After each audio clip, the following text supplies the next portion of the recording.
Tradoon.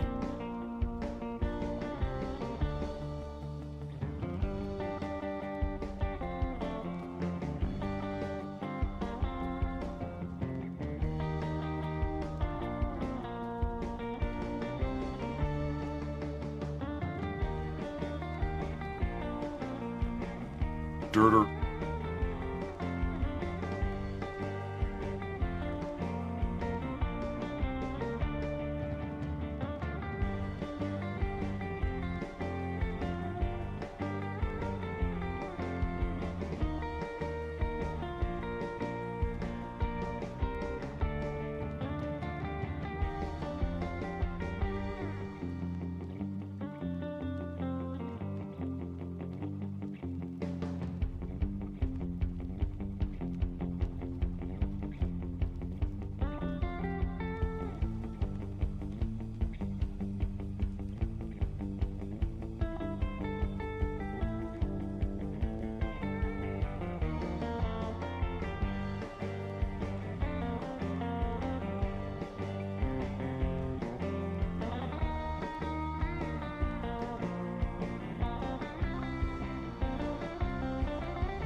Tradoon.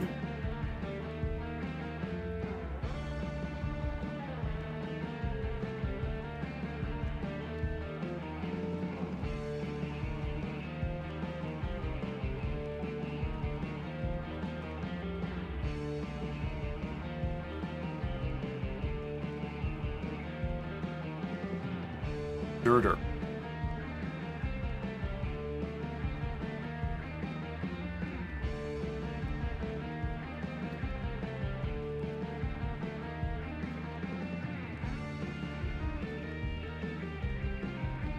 Ontogeny.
Tradoon.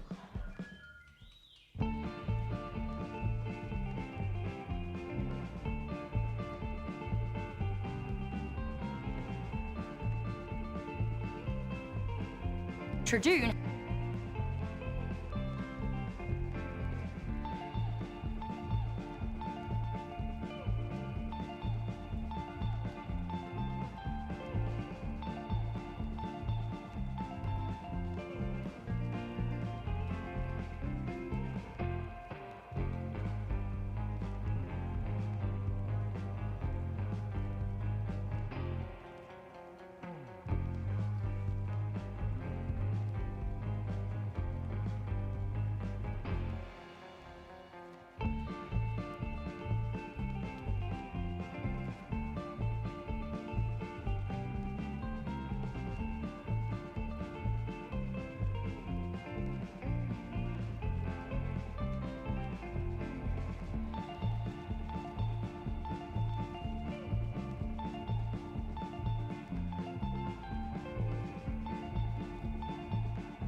Tradoon.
The past and the present come together when Johnny Cash enters this jail.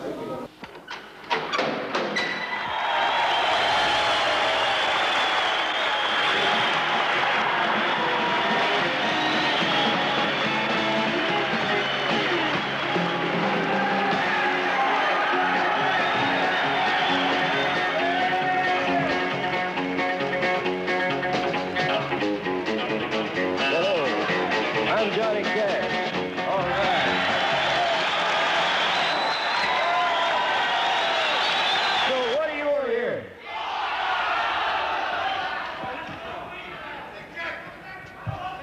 All right.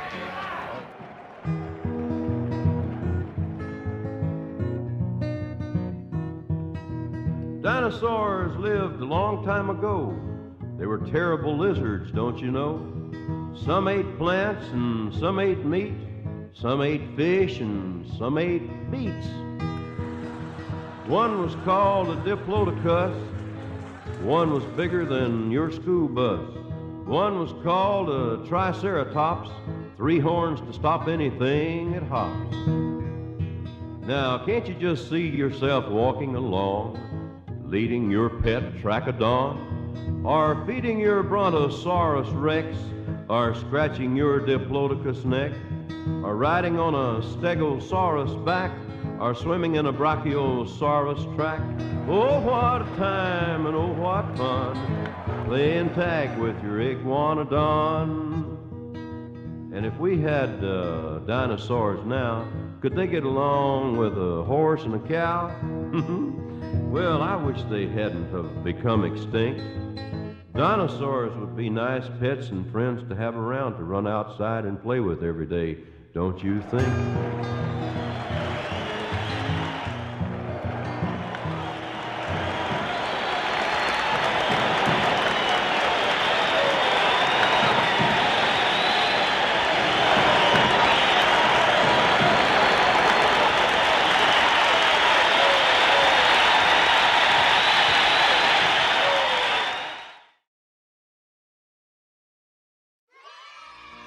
Well, hello, everybody. And welcome back to Paleontologizing.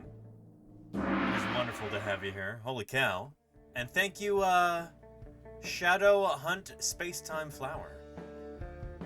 Welcome to the channel. It's good to have you here.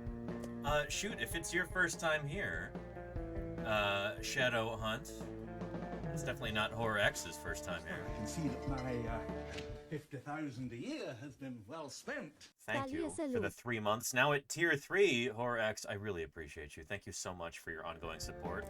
That means a tremendous amount to me. So thank you for that. But, yeah, shoot.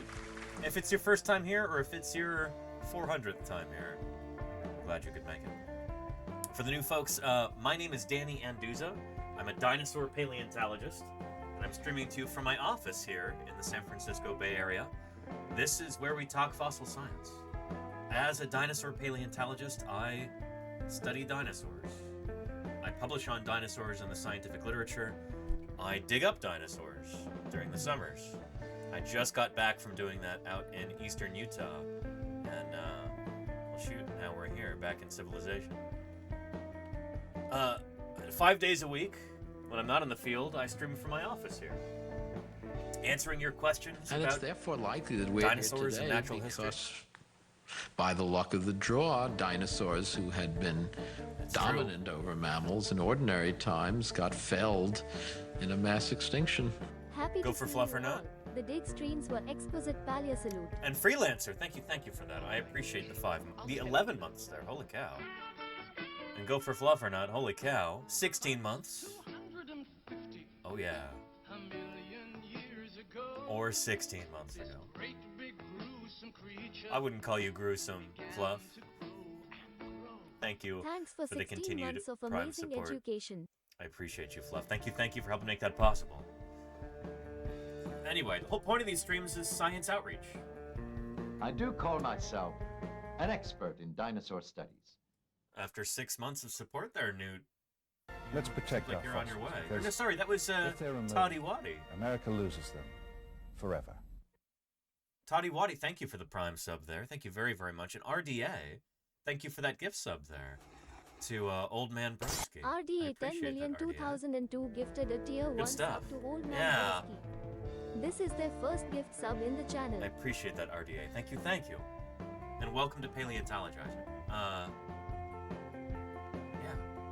On today's stream, it's going to be kind of a loosey-goosey one. We don't have like a main topic planned for discussion. But I think we'll be discussing fieldwork a bit, and then whatever questions people have, don't be shy about those. It's kind of the bread and butter of our streams, whether it's out in the field or here back in the office. It's Q&A. That's what sets these live streams apart from, say, like a pre-recorded and edited YouTube video or something like that. You can ask questions and have them answered live. I'm not an expert in all areas of fossil science. I specialize in dinosaurs. But I'll do my very best to answer your questions no matter what they might be. So don't be shy, huh? Yeah. And Miss Yvette says I'm back from the D23 Expo. Is that the Disney one? I heard they're closing Dino Land out in Orlando. Disappointing stuff. Yeah. And Matt M33, thank you for gifting Crimson Carnotaurus. I appreciate that very Matt much. Holy cow. M33 gifted a tier 1 sub to Crimson Carnotaurus. They have given 249 gift subs in the channel. I really appreciate that, Matt M33. Holy cow. Crimson Carnotaurus, enjoy not having to watch any ads for all of your time spent here in the next month. Excellent. Here, let's scroll up and say hello to those chatters who are here already. I've already lost the top of chat. Too many messages, but Niffler and Claire Burke. Claire, thank you for all of your hard work in the VODs and the shorts and everything. I heard we've got another one to look at. Let's take a look at that in a bit, shall we? MS Coggins, how are you doing? Welcome, welcome. Thank you for the tier 2 sub there. Thanks for continuing your support. I really appreciate it. MS Coggins, oh, I was just talking to you. Thank you, MS Coggins. Mini Pie, you distracted. What's going on over here today, Mini Pie? The background's different. It's different every day. Yeah. How are you doing, Minnie? Aw. Here, let's activate our cat cam over here. There we are.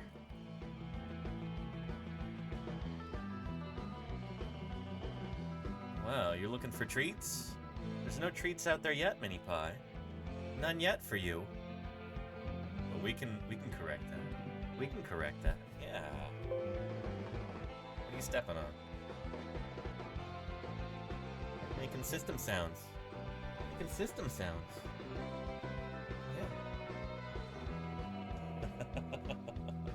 Yeah. Who else we got here? Pyro Kitty, Racodactylus. Reiko, I hope you're doing well. It's good to see you. Demonic Avatar. The Lenina, I hope you're doing really well too. It's good to see you. Golganak, wonderful to see you as always. Fall Machine, how are you doing? Reese. Bush Doctor, The Spy. Sculpin, how are you doing, Sculpin? Kodali, I believe you and Matt M33 were way early today. It's good to see you both. Saranlin, hello, hello. Were there beets back then? No, beets I think are a modern cultivar. They don't even exist in the wild, let alone during the Mesozoic, I think. Good for Doog, how are you doing? Yeah. And, is the sound off? No, sound is not off. What are people talking about? And CC Dragonbutt says cat alert. Yes, indeed. Mini Pie is here for some treats. We'll get some for her in a minute. And Urgle Wurgle says, I learned about the dinosaur-bird connection. Are there other descendants like birds among living animals? Well, there's a bunch of different... Well, every animal that's alive today has ancestors that go back to the Mesozoic era, for sure. That go back to the age of dinosaurs. Life only had one origin point, as near as we can tell. And so every group of organisms that's alive today can trace its ancestry back to the age of dinosaurs, including Mini Pie right here. Yeah. Yeah. Although, during the Mesozoic, Mini Pie and I would have had the same ancestor. The split between carnivora and primata, primates, or rather Euarchontans, a group that includes primates, that split didn't occur until well into the age of mammals. So, yeah, anyway. And let's see. Miss Yvette says she's looking smaller in size. She's definitely not. Mini Pie has not shrunk. She's the same as she always was. Cosmological Kev, I hope you're doing well. It's good to see you. Rick Ami, Eddie Scarin, and Casey Snowart. How are you doing, Casey? Welcome, welcome. Oh, yeah. Yeah. Anyway, Rakami says, need cat stream? That's exactly what you're getting right now. Look. In high definition. through the magic of the cat cam. Yeah. Good stuff. Saggy Iguana, good to see you too. Yeah. Oh, would you like some treats, Mini Pie? You need to get brushed, first of all. You are shedding everywhere. Nobody's been brushing you while I've been gone. Past 2 months. Holy cow. Let's make sure that happens right now. There we go. That's some good stuff. Yeah. And Kitty Pie fan arts. There you go, Casey Snower. I still need to make emotes for all 3 of the cats. You know, deep down they all just want to be camera operators, I think.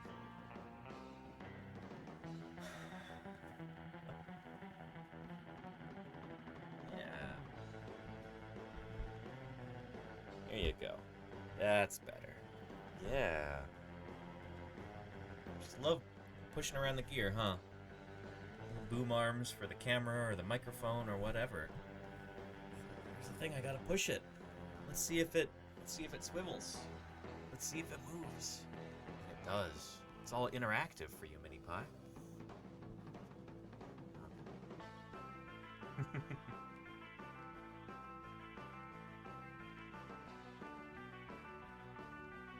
Alright, let's get you some treats and then let's get back into some fossil discussion, huh, Mini Pie? Oh, look at all the shed hair now. Ugh. This is all gonna be going up my nose. Goodness, I'm only the tiniest bit allergic to cats. But man, when the hairs go straight up your nostrils, it's really something. That's what we have a tendency toward here, huh? Huh? Yeah. I shouldn't be rewarding that behavior, but I'm gonna give you treats anyway. Yeah. I know you can't help where your hairs go. You just haven't gotten brushed. All right.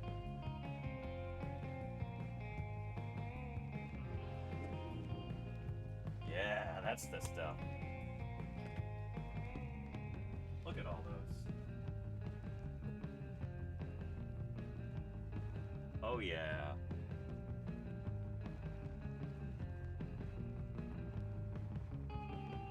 Good stuff. Ugh. Here, let me wipe some of this cat hair off my face real quick. Let me grab a washcloth.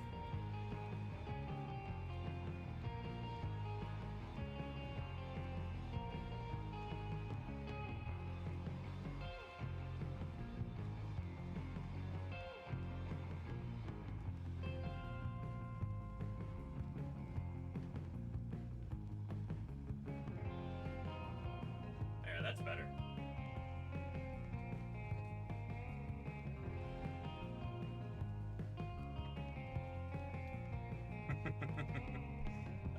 Good stuff. Smells like cat treats. Yes, indeed, Charlie's Dragon. Not my favorite smell, but probably smells better than Teen Spirit. Ugh. That sounds gross.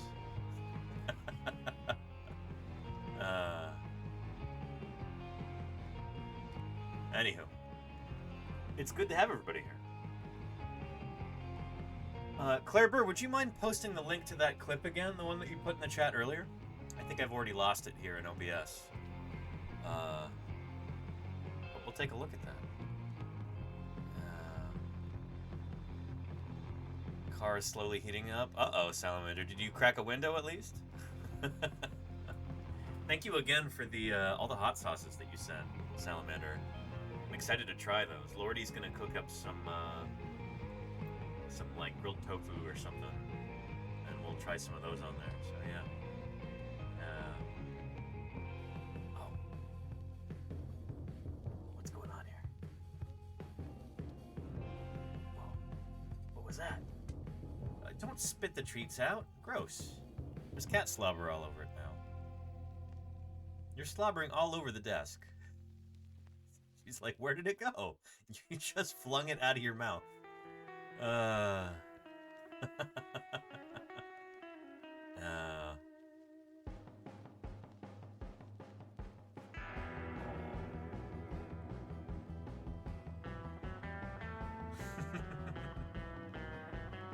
Grody.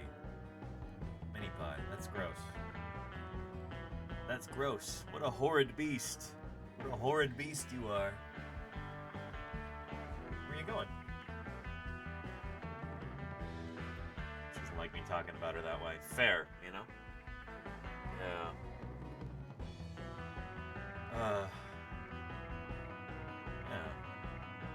Claire Bird, thank you for that link. What happened to my captions? Okay, there they are. You get different levels of good or poor preservation depending on the lithology. Here, this is pretty friable mudstone, so it's just kind of coming apart pretty easily like this. And this is a tricky site to work, because it's really easy to dig through some of this stuff, but that can also make it much easier to accidentally dig through a bone, and the bones can be kind of sneaky in here. They can be hard to spot or identify right away. It's not like it's one of these sites where the bone is a starkly different color from the surrounding matrix. It requires a lot of patience, gotta work pretty slowly. You'll see that when I'm digging through here, you know, there's already lots of natural cracks in the rock, and so we're just kind of exploiting that. These pieces just flake off like this. And if you do it right, you get them to flake around the bone. Again, it requires patience and a keen eye and a gentle touch. You get different levels of good or poor preservation. I like that. It's great to have these little snippets from the fieldwork streams. I like that a lot. And with any luck, that's going to bring some new people into the channel.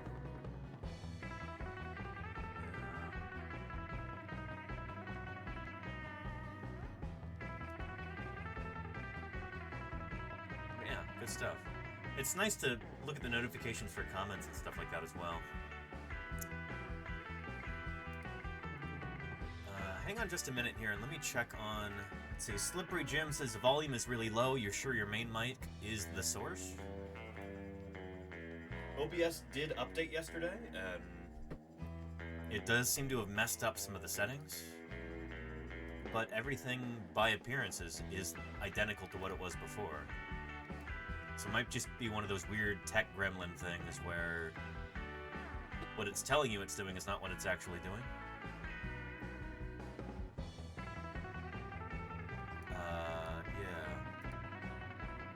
Anywho. And Doc Awful MD says, first time viewer, what's the coolest thing you've unearthed? Oh, shoot. It depends on what your preferences are. I helped dig up parts of the world's smallest and youngest T-Rex. Chomper, the specimen is called, or the site is called. MOR 6625, I think. There we go. Yeah. Baby T-Rex skull.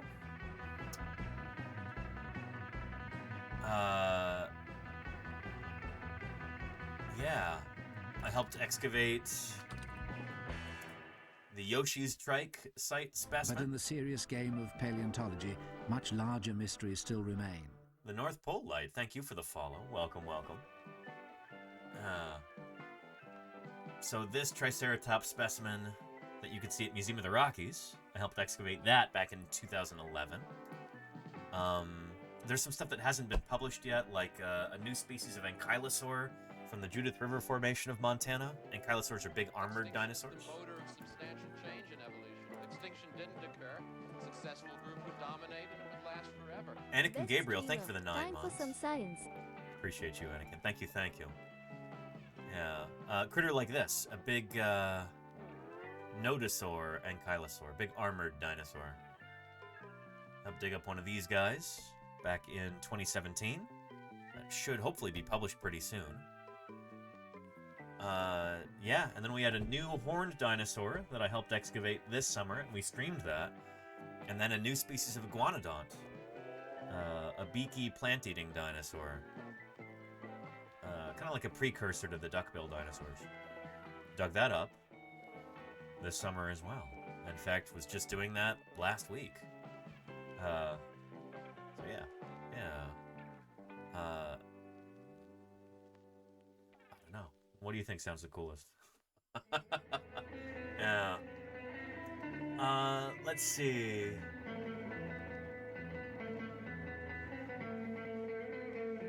And what is your next dig, SRDA? I don't know if I can really talk about that yet. I do call myself an expert in dinosaur studies. Marika937. Thank you for the 6 months of support. I appreciate that, Marika. But I'm going to be doing an excavation next week, it looks like. Or helping oversee something, but I don't know if it's kosher for me to talk about it yet. The paleontologist field isn't narrow to what we understand. On the contrary, we stretch our understanding to try and take in the universe. Doc Awful MD, thank you for the follow. I appreciate it. Yeah. And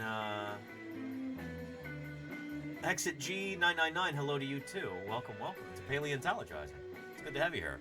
We're talking fossil science. As a dinosaur paleontologist, that's what I do.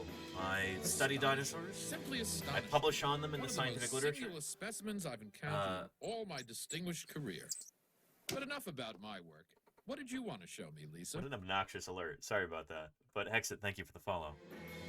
I dig up dinosaurs during the summer. We just got back from the field, where I was out digging up a bunch of dinosaurs in Utah and streaming it. So check out some of the VODs for that. Yeah. And Doc Awful MD, do you ever get to keep a tooth for yourself or anything? No. It's not about that. We're collecting these fossils for science. Not for personal gain, not for fortune and glory. Not to try and sell anything. All of these specimens will be reposited into a museum and will be there long after I'm done.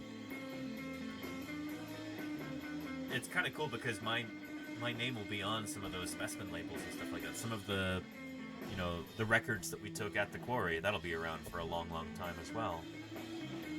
And, yeah, it's about contributing to something larger than yourself. That's what science is all about. It's about unlocking the mysteries of the universe bit by little bit, working with colleagues to solve mysteries and figure out how things work. The Spy says, could you tell us when it is? Next week. Yeah, but I don't know if I can talk about it yet. So that's why I'm being so cagey. There will be at some point, I'll be able to announce it. But that's not today. Yeah. Anyway. But yeah. The Spy says, do you keep any cool-looking rocks that aren't fossils? Not usually. I've got enough things going on in my living space that I really don't need to be picking up every cool rock that I find. And when I'm out in the field, it's a totally different mindset. It's not like, oh, let me accumulate things for myself. It's, let me put all the energy that I have into collecting fossils and collecting data for the museum. That's kind of really where my headspace is when I'm out there in the field, The idea of like a personal accumulation doesn't really even come into it. Yeah. And Zeta13 says, do you travel a lot for work? A bit. Yeah, not as much as I'd like, but I'm starting to travel more, and that's exciting. I've got some trips that I'm trying to plan right now for the fall. I'll be going down to San Diego for TwitchCon in late September. I can see that my 50,000 a year has been well spent. Thank you for the 24 months of support. I really appreciate that, Iron Bar. Holy cow, it's a long time. Appreciate you. I'll be going to Minneapolis at the end of October for the Society of Vertebrate Paleontology meeting. Our big, global group, society, organization for vertebrate paleontologists. I'll be presenting on some research there that I'm very excited about. And then I might be making a trip. Well, yeah, I might be making at least 2 other trips this fall, maybe 3. To various other places, but I can't really talk about those yet. I don't want to say that I'm going to do something and then it falls apart and then people are disappointed, so I'm going to be a little cagey about that right now, too. Yeah. And wonder if you had a personal collection of sorts. So I do have a big personal collection of 3D prints and fossil casts and other replicas like that I use for teaching purposes. Right now, as we speak, I'm actually working on a copy of the skull of Dippy, the Diplodocus. One of the world's most famous individual dinosaurs. She's actually 3 dinosaurs in one, which is kind of funny, and the skull is no longer correct, but I'm printing it because it's a neat conversation piece, and we can say some cool things about sauropods. You know, it's a nice conversation starter. But, yeah. I'm in the process of printing that. Just started this morning. I had somebody purchase some 3D printer filament for me from the wish list, which means that I can get started on printing this, but I will need some more filament before I can finish it. So check out the wish list, I guess, if you want to help contribute to that. But, yeah, we'll have a skull of Dippy the Diplodocus here in the office. Pretty excited. Yeah. Rhacodactylus says 3 dinosaurs in a trench coat. It's kind of like that. So the Dippy specimen herself is a composite.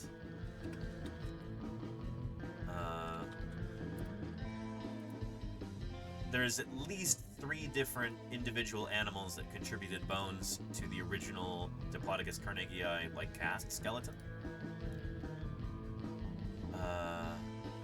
Yeah, a composite skeleton comprising Carnegie Museum specimen 84, the majority of the skeleton, named Diplodocus carnegii, published in 1901 by John Bell Hatcher. So that's the one that was actually published on. That is the basis for that species, Diplodocus carnegii. And thank you, Dinosaur Dave. Went to the T-Rex display in Melbourne yesterday. Here's some pictures. Oh, very cool, Dinosaur Dave. Very cool. We'll see if we have got some time to look at that. Thank you for the 300 bits, Dinosaur Dave. Yeah. A few other missing bones were used to complete the actual skeletal mount. So it's not like this was described as... You know, it's not like it was published on as a bunch of different animals combined together. Only the parts of one individual were actually published on. But then to fill in some of the gaps in the skeleton for display, they used some other individuals. So the tail is from a different critter, and then skull elements from 2 other individuals. In 2015, the U.S. National Museum skull was recategorized as Gallimiopus, along with several other Diplodocus skulls, leaving no definite Diplodocus skulls known. And then some foot and limb bones from Camarasaurus were also used. So anyway, there's 1, 2, 3, 4, 5, and 6. 6 different individual dinosaurs contributed parts to the famous Dippy skeletal mount. And that's just the way it goes sometimes. Especially back then, around the turn of the century. Yeah. But anyway, good stuff. Yeah. A tale of 2 critters, if multiple critters ended. Yeah. Yeah. Oh, and PyroKitty, I did get that. Shoot, let me show that off for a second. Here. Yeah.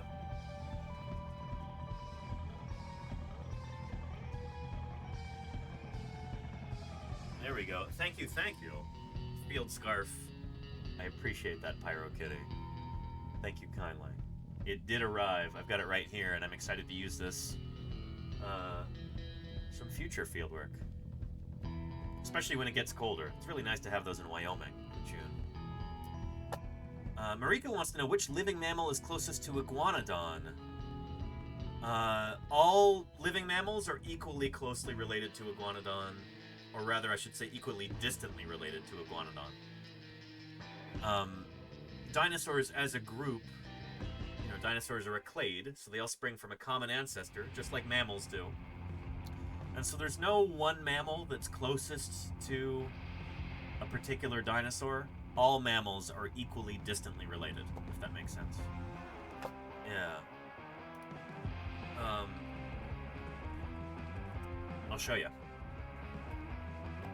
So when we're talking about what makes a dinosaur, in order to be a dinosaur, you have to evolve from that original dinosaur ancestor. you see right here. Now, mammals are over here. They're part of the synapsid branch of Amniota, whereas reptiles like dinosaurs are part of the sauropsid branch. And so, in order to get to the common ancestor of mammals and dinosaurs, you got to go back about 320 million years, something like that, back to like the Carboniferous period. I think like the Pennsylvania or even Mississippian period. So yeah. Anyway. And I worded it wrong, more like in behavior. Oh shoot, we don't really know, Marika, because it's hard to infer the behavior of extinct creatures like Mesozoic dinosaurs. Let's protect like our fossils, because if they're removed, so it's tough to say. Forever. Callie909, thank you for the Prime sub. I really appreciate that. Thank you. Good stuff. The extinction of dinosaurs is the absolute prerequisite to the evolution of large mammals and to our own existence for that. Apilip Tichar, thank you for the follow, and welcome to Paleontologizing. Good to have you. That being said, when we're talking about Iguanodon,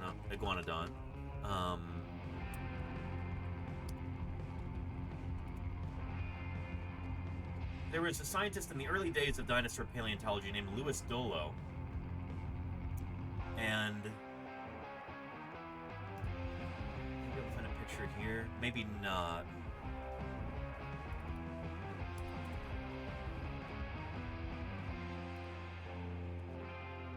Okay, maybe. The first, complete skeletons of large dinosaurs that were ever found were discovered in a coal mine in Belgium in the latter part of the 19th century. And so the first, big, authentic dinosaur skeletons to be mounted in a museum were in Brussels. And there was the wingspan of this flying monster would have been about thank you for 15 and 1/2 meters. Appreciate Thanks you. for all you do in allowing us to experience your fieldwork. Thank you, Gimpleg, for your ongoing support, helping make that fieldwork and those broadcasts possible. Appreciate that, Gimpleg.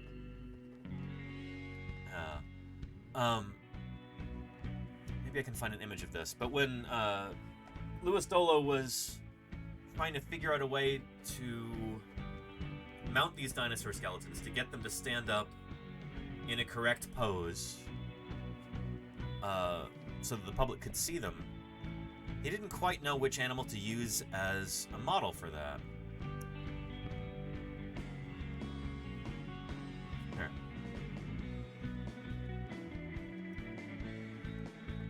And so he started looking through the zoology collections there in Brussels. There we go. This is a shot of his workshop at the time. Yeah. Oh, and there it is. So there is the Iguanodon. They're mounting in this upright posture, and the reason why they decided on this upright posture was he was looking at two different animals that he thought were good analogies there. Can anybody in the chat tell me what two critters these are right here? They are two living animals.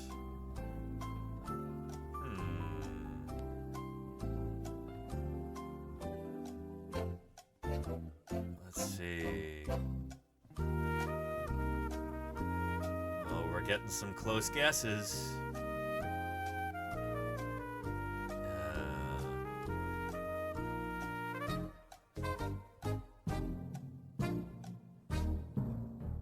All right. For those of you who guessed something close to an emu and a wallaby, you got it.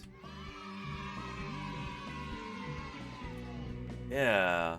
This photograph, taken in 1879-80, shows the first attempt to reconstruct the skeleton of Iguanodon from material at Bernissart. Note the small emu and wallaby skeletons for guidance. This workshop was in the chapel of St. George in Brussels, near the Museum of Natural History. And so, yeah, when Dolo was trying to figure this out, he didn't really have any large animals that were bipedal. Because he'd figured out, well, this animal's got these long hind limbs. It's got long legs that go all the way to the ground. It's got to be a bipedal animal, right? It's got to walk on two legs. But he didn't really have a good model for that, a good, like, no, zoological analog for that critter. And so the best that he could do was to look at an emu and a wallaby. We don't really have a lot of bipedal mammals nowadays, except for us. And we're weird as humans, so we wouldn't really be a very good analogy.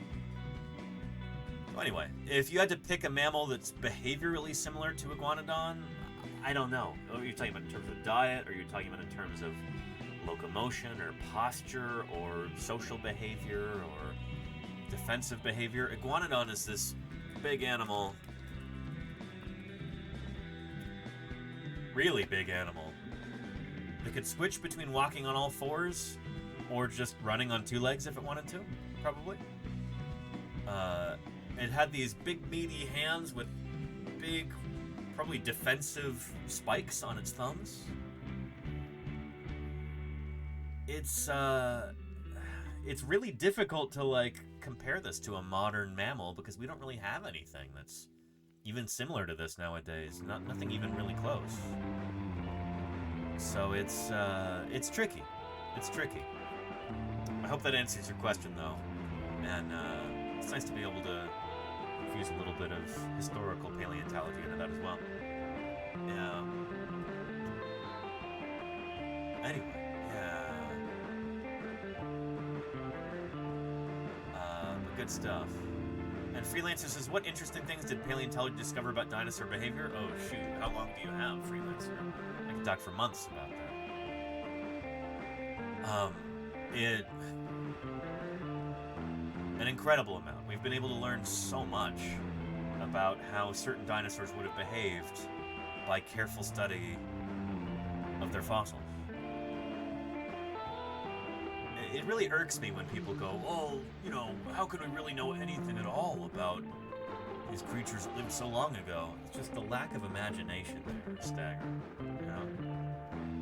There are so many different hypotheses that you can formulate and test using the fossil record. Yeah, and thank you, Matt M33, Matt for gifting Death Source. gifted a tier 1 sub to IDW _ Deathsaurus. They have given 250 gift subs in the channel. But yeah. Anyway, Zeta13Z says, do you have a favorite water-based dinosaur? There's not very many of them, Zeta. So I'll show you.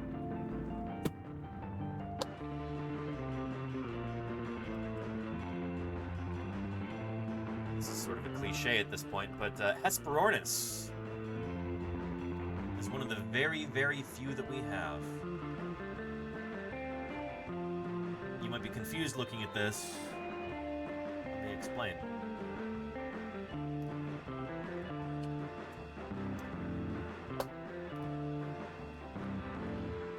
What you're looking at here is an assemblage of different marine reptiles from the Mesozoic era. You know, oceanic reptiles. Not a single one of these is a dinosaur. Not a single one is a dinosaur. These are all groups of other critters, other reptiles that are outside of the dinosaur family tree. Not one of these is a dinosaur. Whether it's an ichthyosaur, which is a big... Well, shoot, we don't really know where exactly ichthyosaurs come from on the reptile family tree. Mosasaurs, like this guy and this guy, they're actually gigantic ocean lizards. They're related to, like, Komodo dragons and other monitor lizards, varanids. Plesiosaurs, be they long-necked or short-necked, or another group of marine reptiles, they might be kind of close to lizards, possibly. We've got placodonts, we've got, and they're weird too, we don't really know where they come from, they show up in the Triassic. And we have marine crocodiles like Dacosaurus right here. This is a crocodilomorph, crocodiliform. It's related to modern crocodiles. We've got nothosaurs and anneliosaurs and, yeah. But the point is, not a single one of these is a dinosaur. Dinosaurs are a very specific group of reptiles. And in order to be a dinosaur, you have to evolve from that original dinosaur ancestor. That's not just true of dinosaurs, that's how we classify living things as scientists. It's not based on what they look like, or what their vibes are, or whatever. It's based on their ancestry. So when we talk about the tree of life, we're talking about like an actual family tree with ancestors and descendants and, you know, close relatives. They're close relatives if they share a recent common ancestor. So you can think of, you know, the tree of life kind of like your family tree. And your family tree is honestly a part of that. We as humans are related to every other creature on Earth, just to varying degrees. We're much more closely related to, you know, to the other great apes.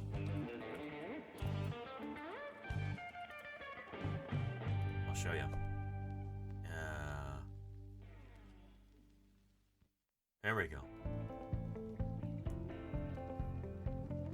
There's us right there. And our cousins, chimps and bonobos, we split from them about 6 million years ago. You go back even further, and you get to our juncture with all the other African apes, like gorillas too. And there's gorillas up there. And then you go back even further, 14 million years ago, that's where our lineage split with orangutans. Go back further to Hominoidea, 18 million years ago, and you get to where we split from gibbons. And then you get into the catarrhines, the old world monkeys and apes. Monkeys and apes, simiiforms, haplorhines, 60 million years ago. 65 million years ago, the primates all start to diverge. And you go back further and further in time. Euchrontans, Euarchontoglires, Boroeutherians, placental mammals, 90 million years ago. 160 million years ago, the Therian mammals start to split apart. 180 million years ago, you've got the origin of the true mammals. And then 320 million years ago, you have the origin of amniotes. This is where mammals split from reptiles. So you get to the sauropsids here. These are all the reptiles, including lizards and snakes and turtles and crocs and birds. Dinosaurs too. Anyway, you keep going further back in time, tetrapods, lungfishes and tetrapods, lobe-finned fishes, including tetrapods, bony vertebrates. You keep going back further and further and further until you get to the origin of all life on Earth. This is the most fundamental concept in all of biology, and it's a real shame it's not really taught in schools. Dark Taconis gifted a tier 1 sub to Zeta 13Z. They have given 39 gift subs. Thank you, Dark Tarkonis. I appreciate that. Yeah. Appreciate you. Thank you very much for your support. So yeah. Anywho. Yeah. And let's see. Science. What's science ever done for us? TV off. Solor, thank you for the 6 months of support. 25 feet long, weighing 4 tons. I appreciate that very much. A versatile sort of chap. He won a lot of arguments. The Garden of Forking Paths. But very few beauty contests. Thank you for the follow.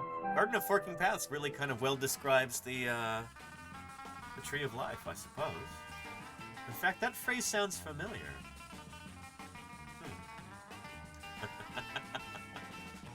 Good stuff. Yeah. And Rachel Darling Endeavors, I've not heard of that. No, interesting. Yeah, cool. And Game Over says it's taught in over 60% of schools in the US now. It needs to be 100%. This is the most basic, fundamental concept in all of biology. But yeah. Oh, and Casey's got a question.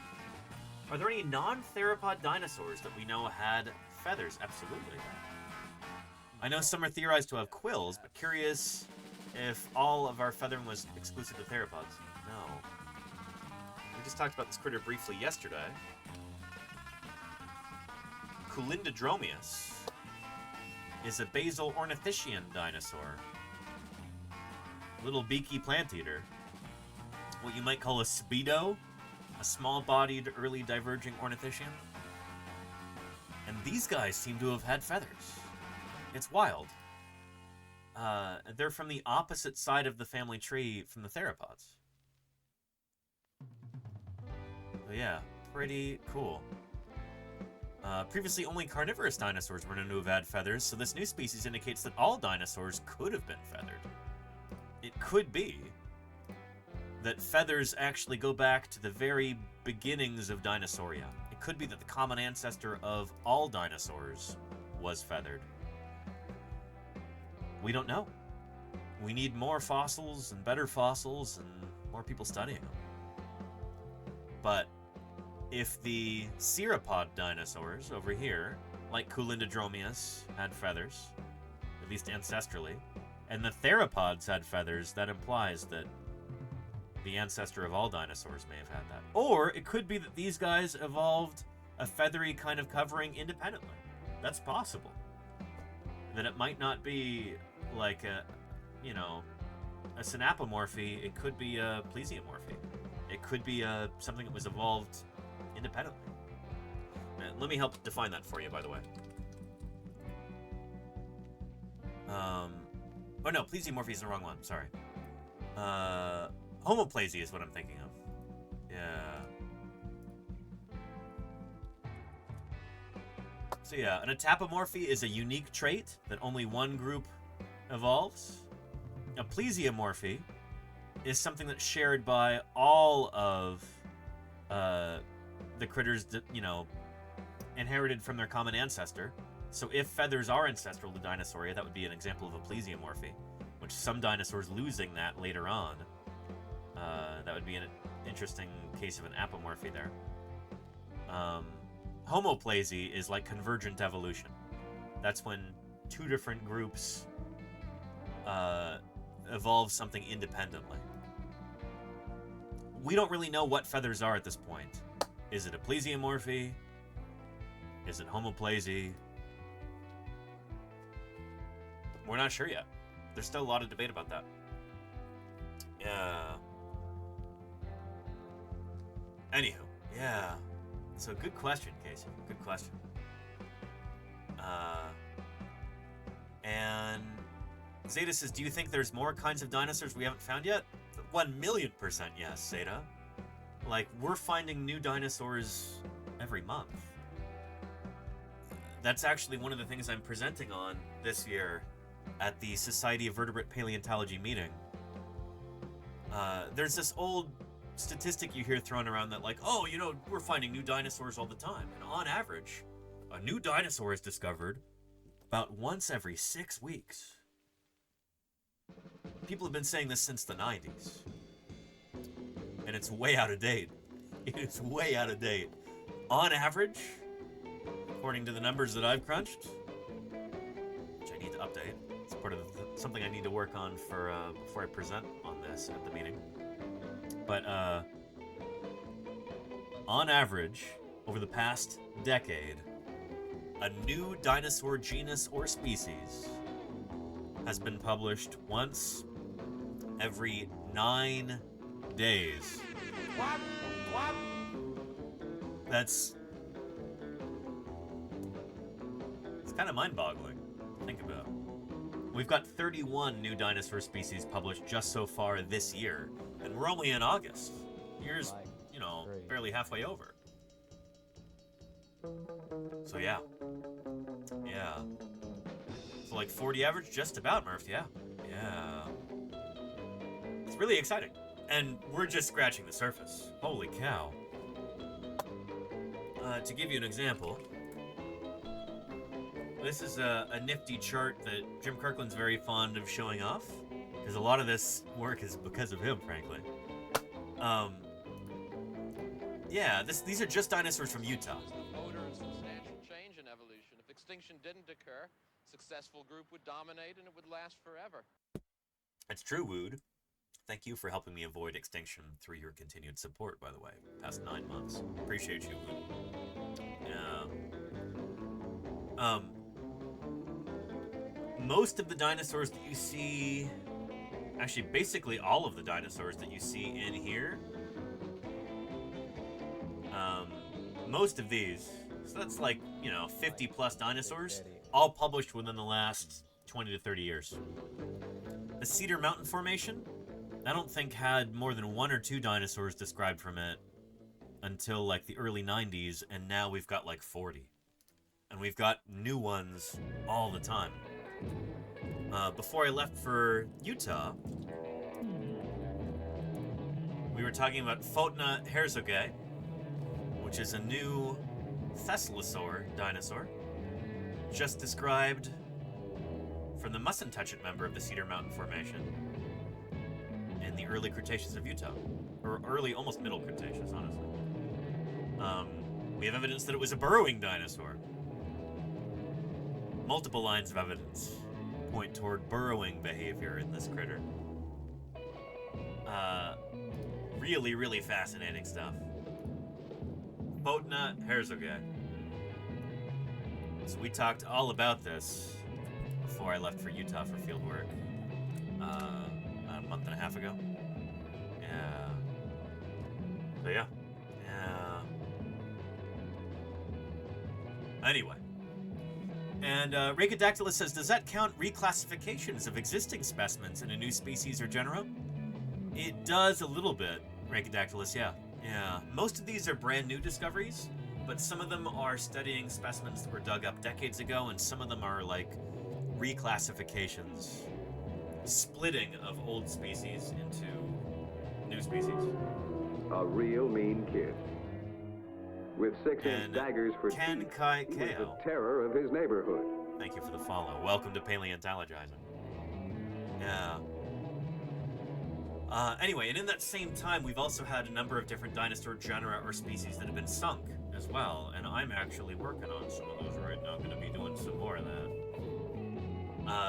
So it turns out that some things that were named as being separate are really just oftentimes growth stages of the same individual species. Young ones look different from mature ones. And so previously they were assumed to be different species. Well, it turns out oftentimes they're not. So yeah, that's another thing too. Anyway. But yeah. And I really want to see your presentation on this. Bibliometrics and scientometrics research like this are fascinating. I don't actually know anything about that. I need to talk to you, Rhacodactylus, because nobody really does this in paleontology. But if those are existing fields, if there are people actively working on, studying the pace of work in other scientific fields, I need to become familiar with that literature. Because this is something that nobody talks about, really, in dinosaur paleontology, at least. So, in fact, I'm actually going to be... Let me look that up right now.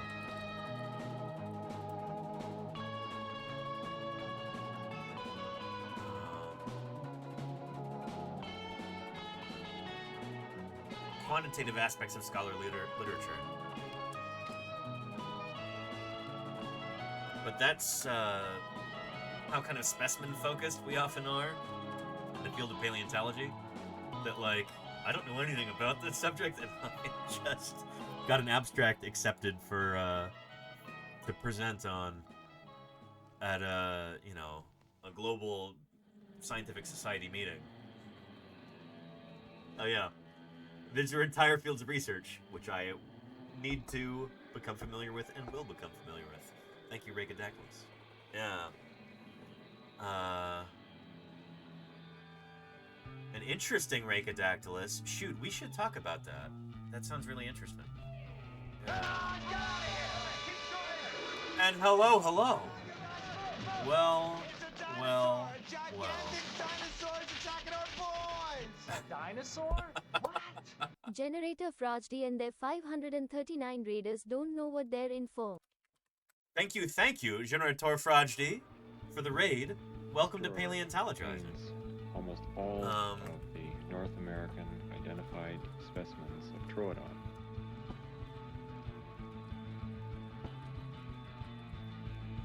There we go. This is Laura Dern of Jurassic Park. Digging up dinosaurs is hard, frustrating. Thank you, work. it's David. It takes months or years. And Coco to Sonic lead for the follows. I really appreciate that. Holy cow. A living dinosaur. And Stuor Zelasu, Meaties, Leadsit, Hemo Goblin Q, Vazid. Hello, everybody. I turned the alerts off temporarily. Just because we're going to be inundated by them if I don't. But thank you for the follows. Generator Frauchty, how was your stream? And, just let me say real quick, Witamy, najeźdźcy. Porozmawiajmy o paleontologii. I'm sorry I don't speak or understand Polish, but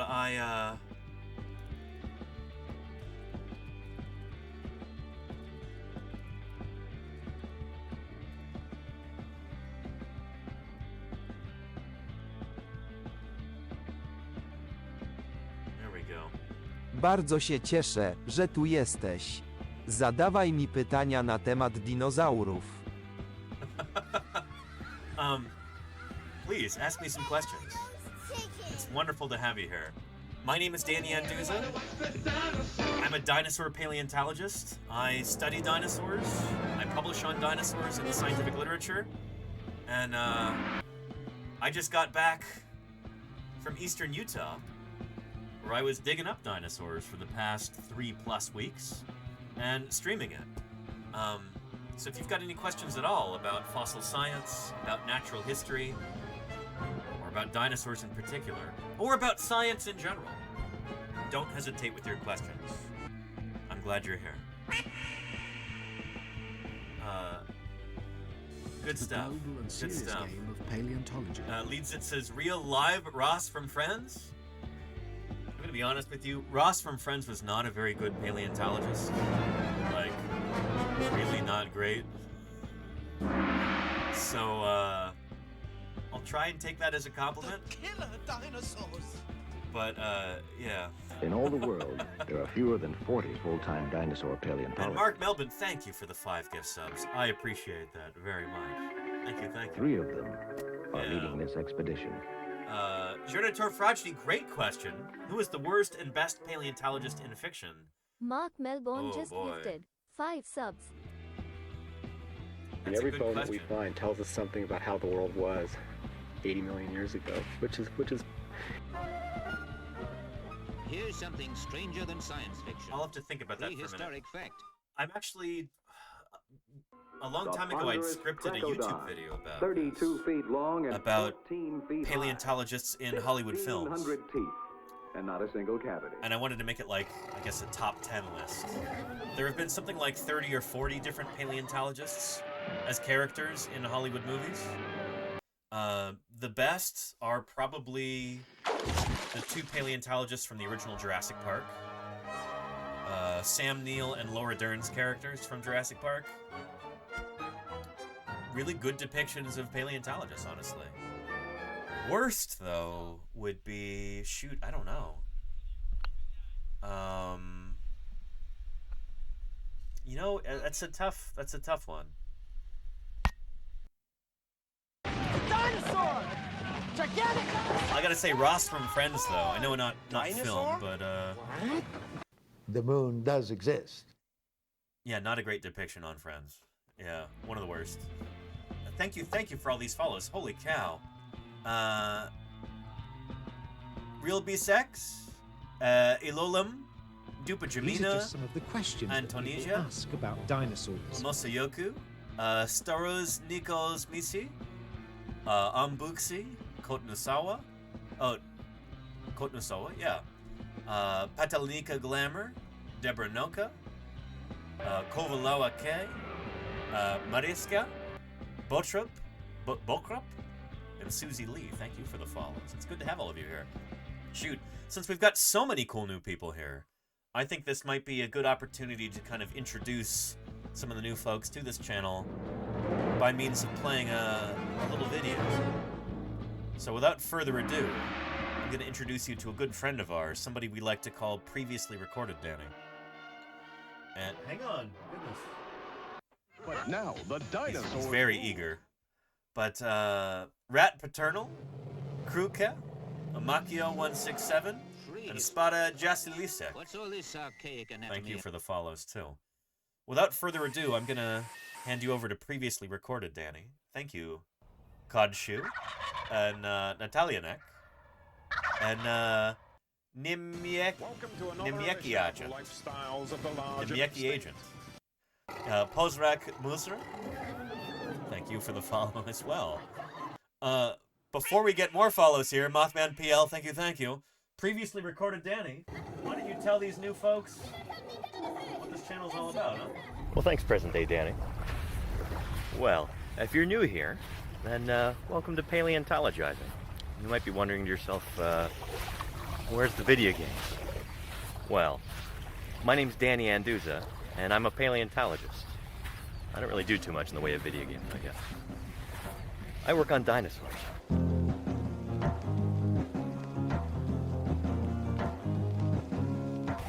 But how does a paleontologist end up on Twitch? Well, I'll tell you. It all started when I moved to Montana right out of high school. In my first week there, I started working in the Paleo Lab at Museum of the Rockies, which at the time was probably the greatest dinosaur museum on the planet. If you've ever seen any of the Jurassic Park movies, then you're more familiar with that institution, and with my old boss, than you may realize. You consulted on that movie. I did consult on all those movies. And they said that the guy, Alan Grant, was you. Yes. Yeah, well, fortunately, he didn't get eaten. It was in that program that Jack Horner built that I learned how to be a dinosaur paleontologist. I learned a lot of that from Jack Horner's last graduate student, this guy, Denver Fowler, who would go on to become curator of the Badlands Dinosaur Museum in North Dakota. Under Denver, I did nearly a decade's worth of fieldwork, digging at hundreds of sites in the Upper Cretaceous, excavating literally hundreds of dinosaurs. Here's just a few highlights. In 2012, I discovered the world's oldest specimen of Chasmosaurus, hopefully soon to be published as a new species. In 2017, we dug up a brand new ankylosaur. Montana's news leader. 5 paleontologists are excavating what looks to likely be a new species of armored dinosaur. So we found its head, we found parts of its armor and plates, and so it should be a new species. I've also been lucky enough to help collect another very important specimen, the world's smallest and youngest Tyrannosaurus rex. And much like my fieldwork, my research is also centered on dinosaurs. Some of that deals with new genera and species, like this guy, Churarchuncus, a bizarre little theropod from the very end of the age of dinosaurs, who was just published in July of 2020. I've got a few studies in the works right now, some of them focusing on dinosaur biogeography, and some others on behavioral functional morphology, basically looking at bizarre features of dinosaur skeletal anatomy and trying to figure out why those features evolved. And one of my current projects involves spinosaurs.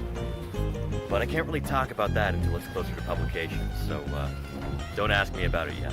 Anyway, let's get back to how I ended up on Twitch.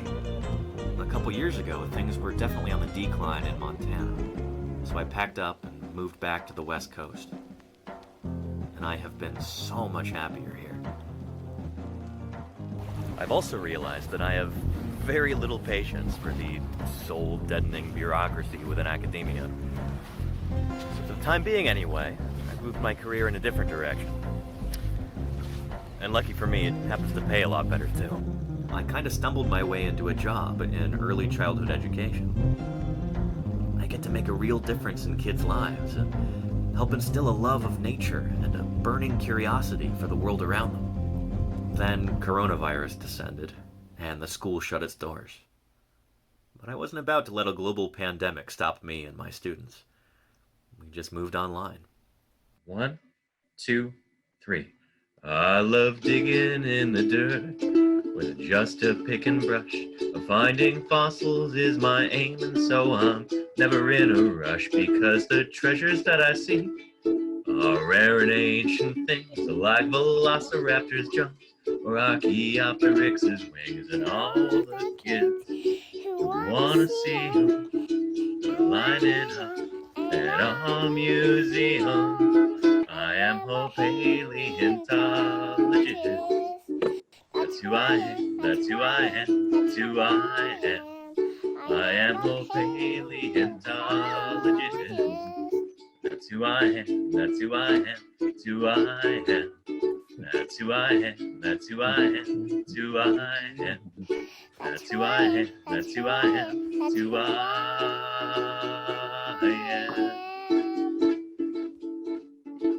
am.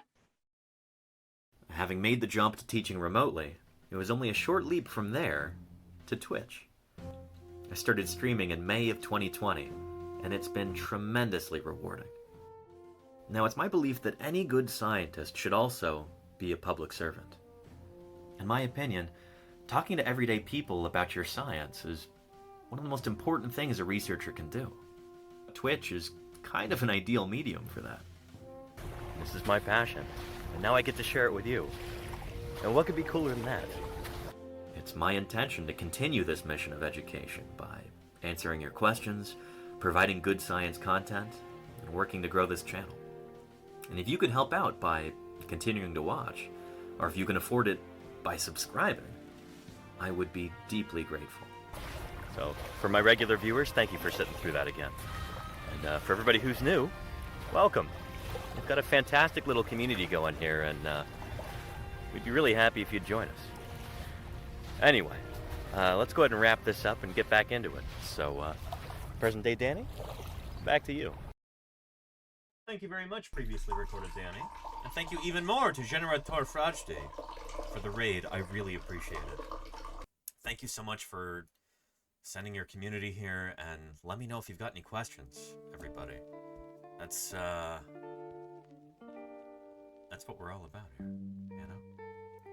Especially today, having just gotten back from the field. Yeah. Rat Paternal says, do you miss working with your living dinosaur? studies sometime? Oh, my students, you mean? A little bit, yeah. But they're all off doing cool things now. You know, at a certain point, you gotta let them go. I'm really, really lucky that I'm able to make my living here on Twitch. This is, believe it or not, my full-time job. This is how I fund my research and my fieldwork and everything else. And being able to make that transition, streaming full-time, has been a dream come true. And it allows me to do stuff like this. You know, like digging dinosaurs out in the field. Which is humorous, not like the Beautiful. Thank you, Claire. Excellent. Well, hello, everybody, and welcome back to Paleontologizing. Welcome back to live paleontological fieldwork. Welcome back to the beautiful, very hot, very dry desert of eastern Utah. Welcome back to the earliest Cretaceous Cedar Mountain Formation, where we're digging up some dinosaurs right now. And glad you could make it. If you've ever wondered what it's like to dig up dinosaurs, well, this is hopefully the kind of closest approximation I can give you of that. Streaming it to you live so you can ask questions and follow along at home. And yeah, it really does look like the head of a humerus. Yep. Proximal end. Yeah. 140 million years old. Small little humerus, not like the bigger one that I dug up earlier in the summer. And Jotek says, how did you find a spot to dig for dinosaurs? Good stuff. Well, we do what we call prospecting, which is,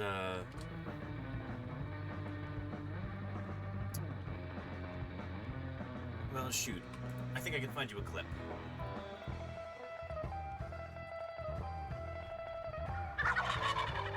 There we go. And,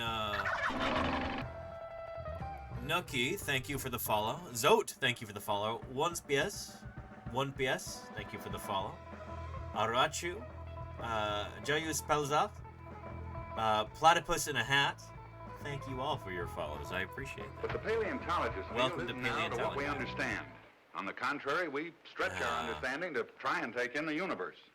Here's a clip from the 1970s with Utah dinosaur paleontologist Jim Jensen talking about this.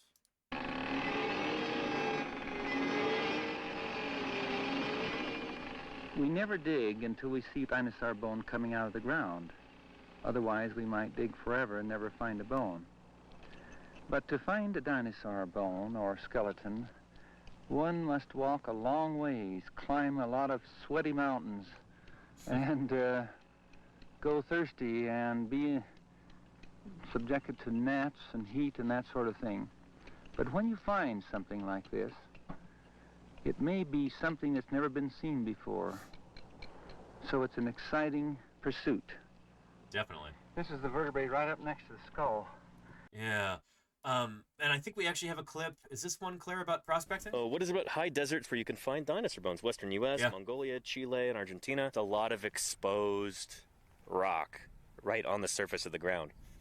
So not a lot of plant cover, not a lot of... This guy might be goofy, but he knows what he's talking asphalt parking lots. It's just exposed rock as far as the eye can see. That is how we find fossils in the first place. A lot of people seem to have the impression that we just go and dig in a random spot. You'd never find anything that way. You know, you could dig and dig forever and you might not find a single thing. The way that we actually find fossils in the first place is you walk along the ground and then you just look for anything that looks kind of like bone. In fact, that texture there looks a lot like bone, but on further inspection, the kind of scraggliness, that texture, that's not actually bone. It's a very bony looking rock. Basically, you do that, you find little bits of bone that are eroding out of a hillside, edge of a canyon or something like that, and then you just try and follow that in and you see if there's any more coming out. Oh, what is about high deserts where you can find dinosaur bones? Western U.S., Mongolia. Yeah. And Fabio, thank you for the follow as well. Welcome, welcome. Yeah.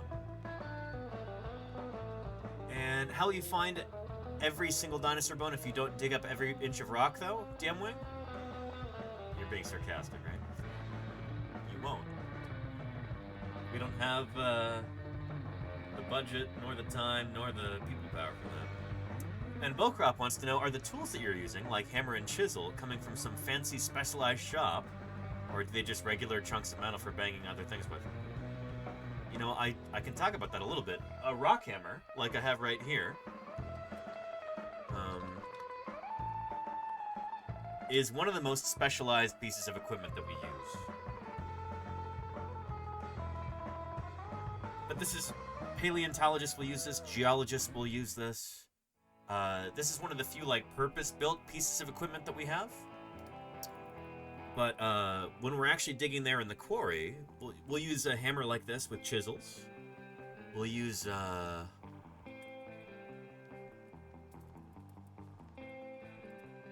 stuff like awls. This is actually one that I have. You saw me use this in the quarry this summer, chat. Use this with a hammer.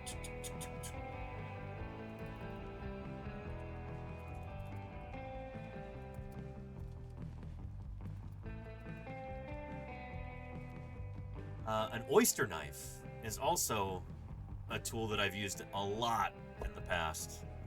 In fact, I have one over here. Let me grab that. Hang on.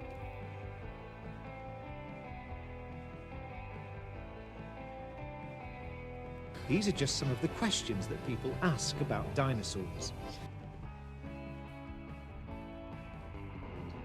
An armored giant, wreaking his prehistoric fury on modern man and his puny machines. Thank you to Wyatt Atomic and Sirsto Bear for your follows. I appreciate that.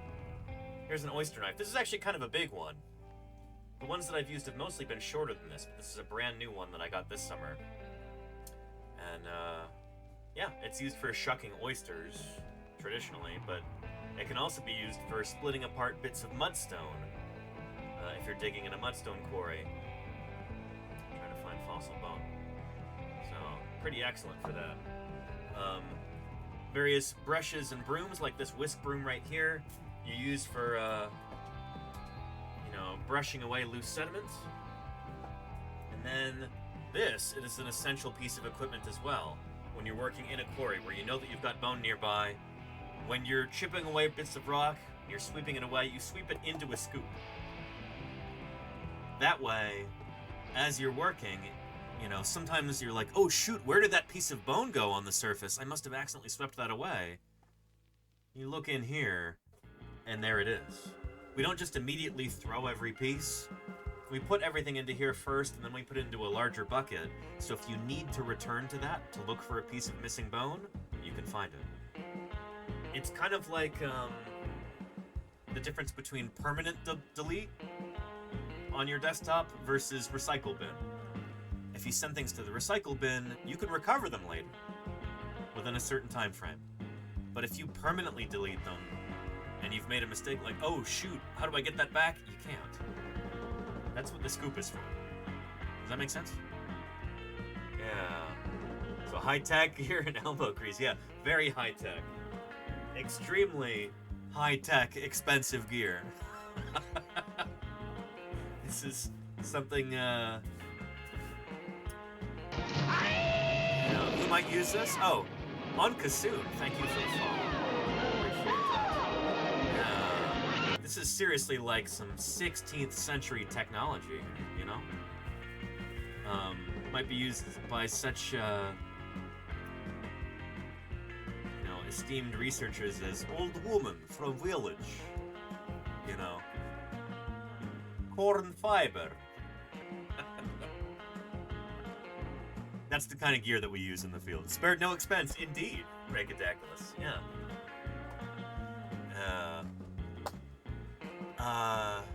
But yeah, and Tucky says sifter tray, probably pretty important. I've literally never used one in the field. That's more of an archaeology kind of thing. If you're a paleontologist who works on Mesozoic mammals,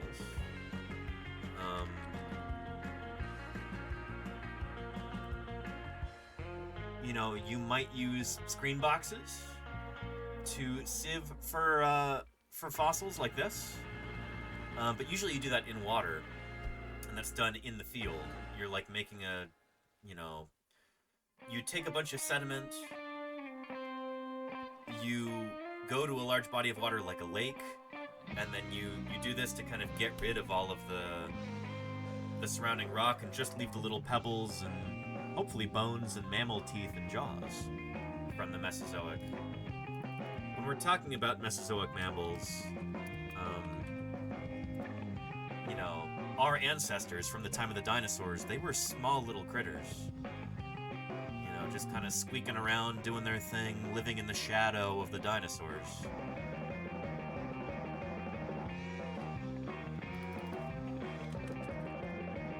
These were not large animals. They were pretty tiny.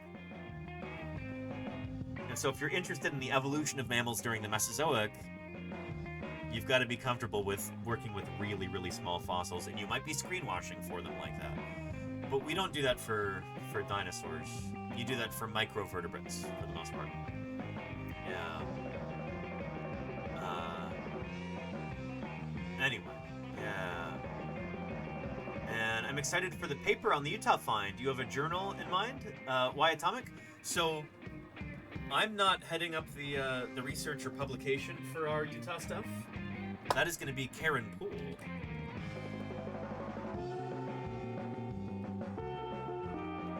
There we go. So that's kind of the cool thing, and you can follow. I interviewed her pathways for a special stream a few weeks ago. Those kinds of pathways like that. How can the study of iguanodontians help you understand kind of the history of life on Earth? So she's leading the charge on our new iguanodont dinosaur. Do they track with the evolution of flowering plants? Is there a way to test that? I would have like the adult version, and Anyway, yeah. We're working on it. So she's going to be lead author on the paper, so she's going to be writing the majority of it. And Lurdusaurus, which is sort of like awkward and fun to say. Which journal at the to publish same it in. And actually, I have a fun. I may or may not be an author on this paper, I'm not sure. But Karen and I are going to be working on a different paper that I'm very excited about too. Also about iguanodont dinosaurs. So stay tuned for more details about that. Anywho, the critter that we were excavating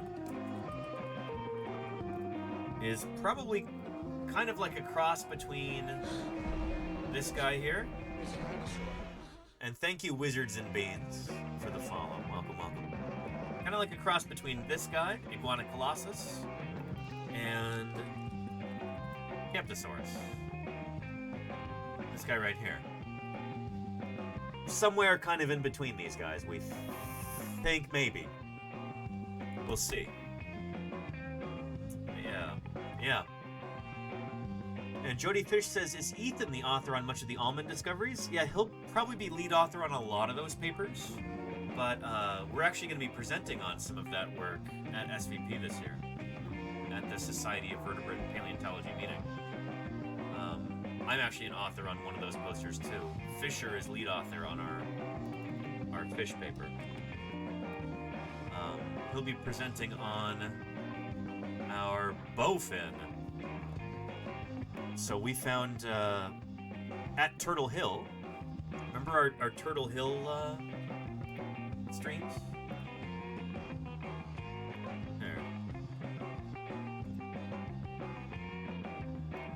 There we go.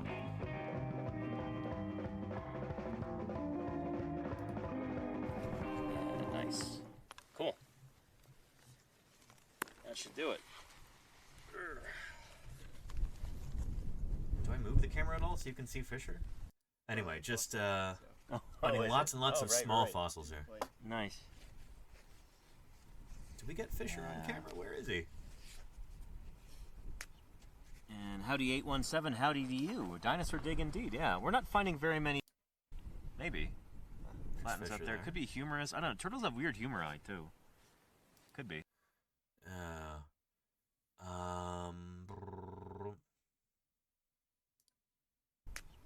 And howdy 817, howdy to you. Dinosaur dig indeed, yeah. We're not finding very many dinosaur elements here, but we are finding lots of other critters.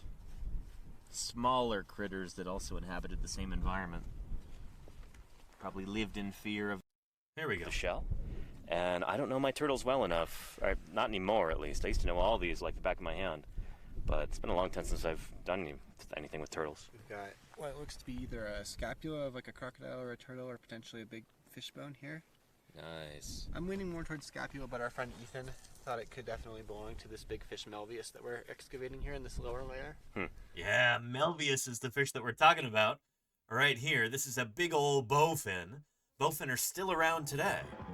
This is a group of fishes that existed back in the Cretaceous, and they still very much exist today in North America. They are really, really cool critters.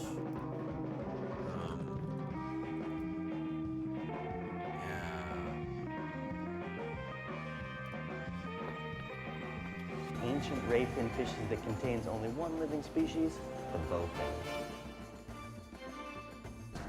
They are really cool. So our bowfin, the genus is called Melvius. These guys go way back into the Cretaceous, maybe even the Jurassic period.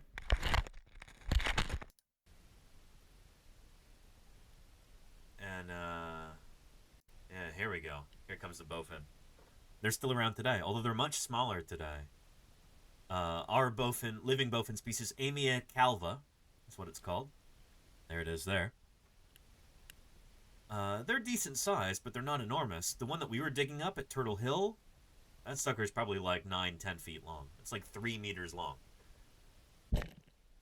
Oh boy. Yeah, bowfin are such cool fish. They're really neat.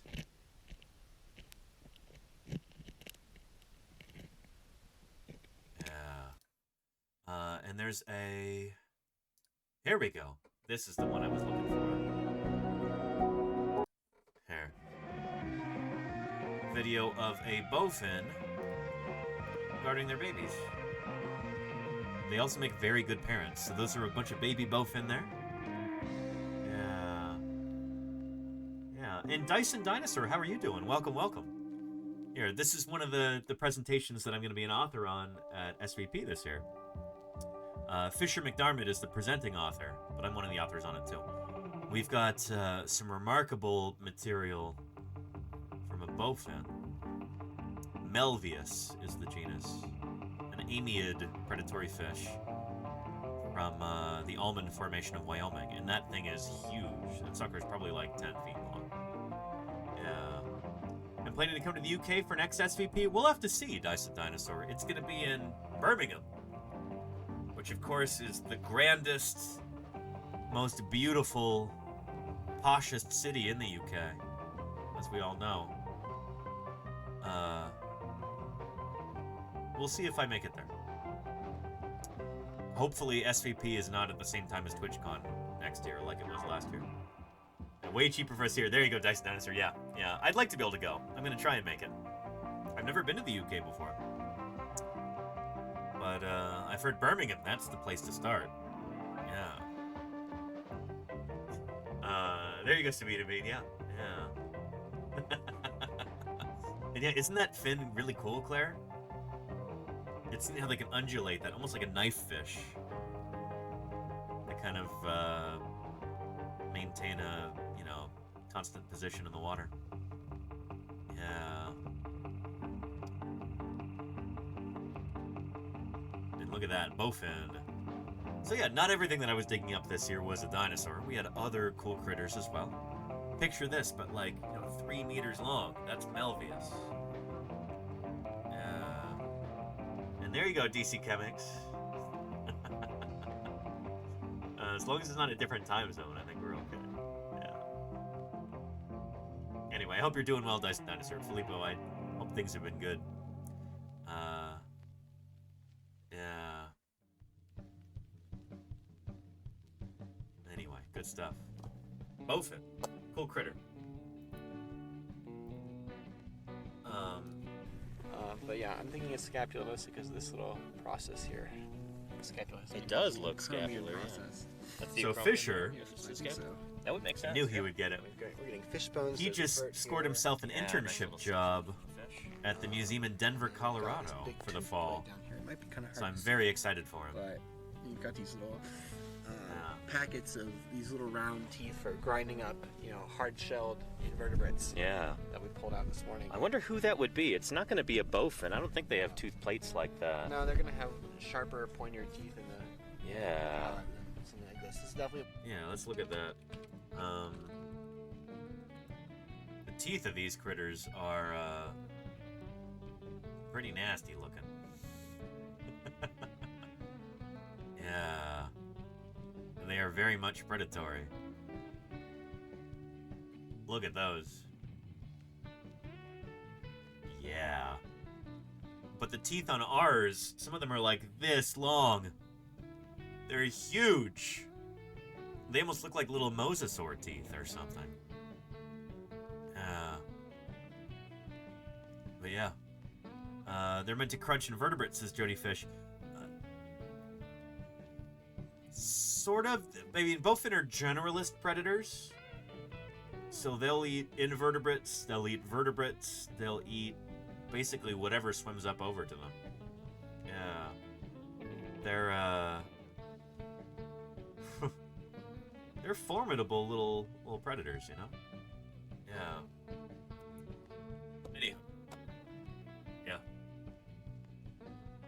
Cool critters. Anyway, if anybody else has got any other questions, don't hesitate. Have I missed any lately? Trying to keep our momentum here.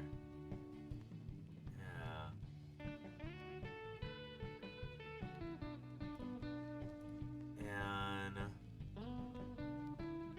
Oh, Ghost Pilot says, with how similar the process was then to how it is now? Have the advancements of tech in the field been more with regards to the act of excavating or with general quality of life? Great question, Ghost Pilot. So, most of our work in the field, like improvements that have come with technology, have been largely in terms of communication, like Jim is doing right there with his phone.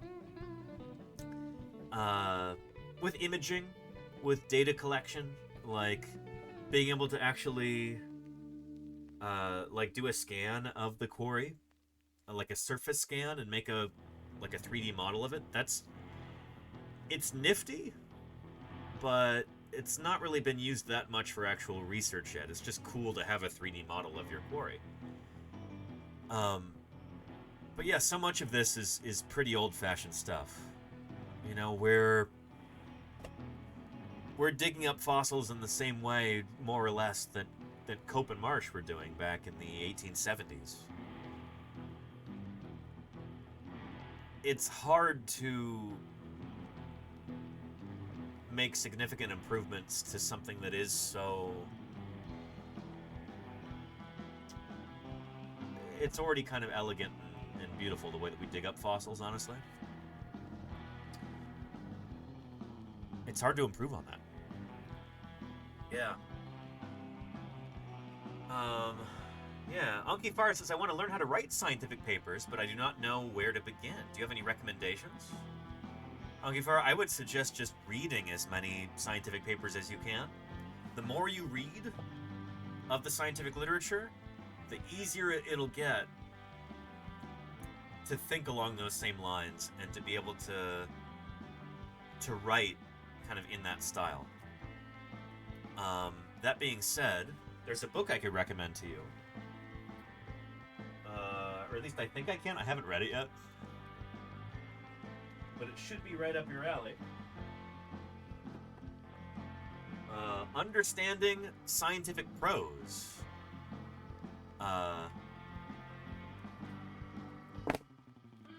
For like a layperson trying to get into scientific writing, I think this would be an excellent place to start.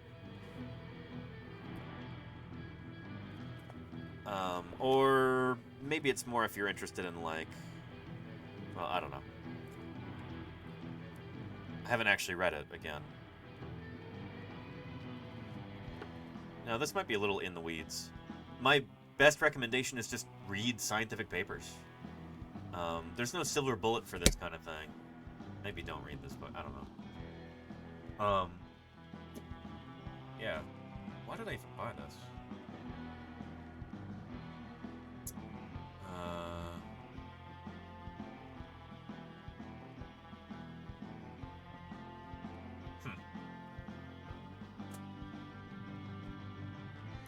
It's kind of like, you know,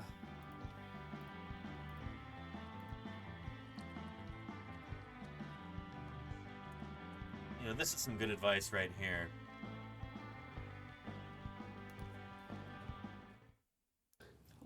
Everything that has to do with cinema I love. But you don't go to the cinema very much, do you? No, not really much, but I read. I read much more. I see 2, 3, 4 films a year. It's not really that much.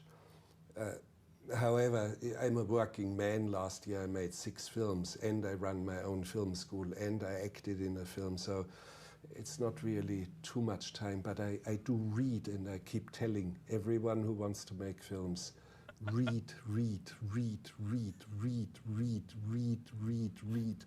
If you don't read, you'll never be a real good filmmaker. Yeah. Read, read, read, read. Read, read, read, read, read, read. Read, read. I think it's good advice for learning how to write scientific papers. Read. And not everybody can do this, I understand that. Read. Some people have difficulties reading. People are dyslexic. They've got other stuff going on like that. If you don't read, you'll never be a filmmaker. If you don't read, you will never make a great film. If you do not read, you will become a mediocre filmmaker at best. But you will never make a real good film. I'll try to read. If you don't read, you'll never be a real good filmmaker. Why do you think that's so important? Because read. You get the idea. Read.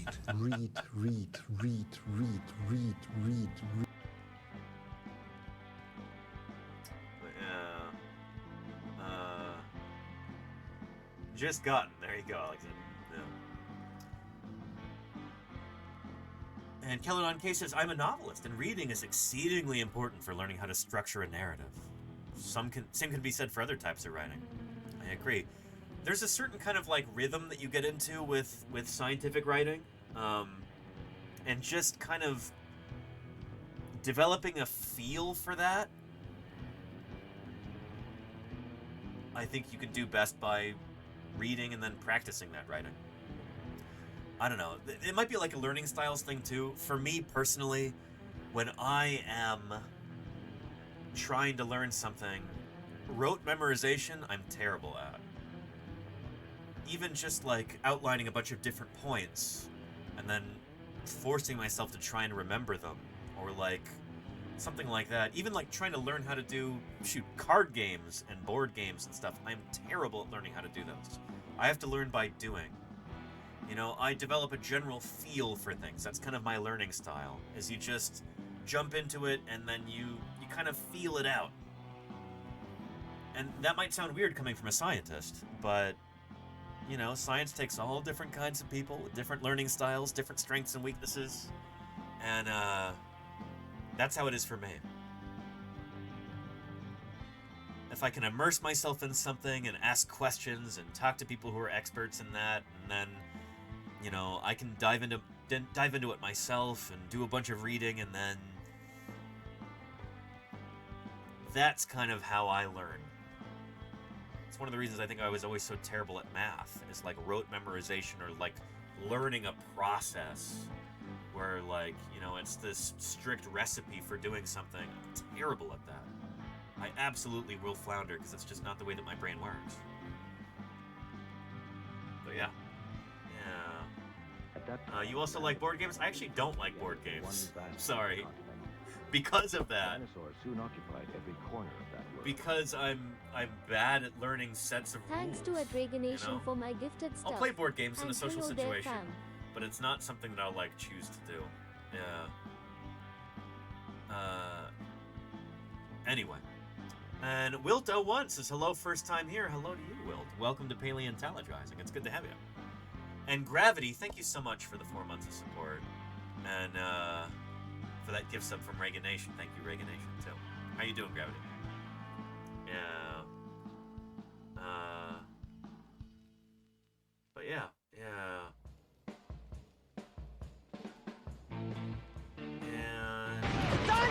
Professors, Gigantic dinosaurs! actual math professors. That makes a lot of sense. A dinosaur? Yeah. Wilt. What? Thank you for the follow. It's good to have you here. Yeah. And Whiskey Pack, there you go. I think that's similar to how I learn how to do things. Yeah. Oh, an interesting shenanigans. Okay. Yeah, I don't know. I'm really terrible at card games. I don't know, it makes me feel really, really stupid every time I have to learn a new card game. Because it takes me a long time to pick up on the rules and figure out how things work. It's just, that's not how I'm used to operating. And a lot of board games are the same way. Yeah. Anywho. Yeah. But yeah. Let me know if anybody else has got any other questions, too. We might check in on some PBS Eons videos and stuff like that that have come out while I was in the field. And then tomorrow, we're going to jump into some real fossil news.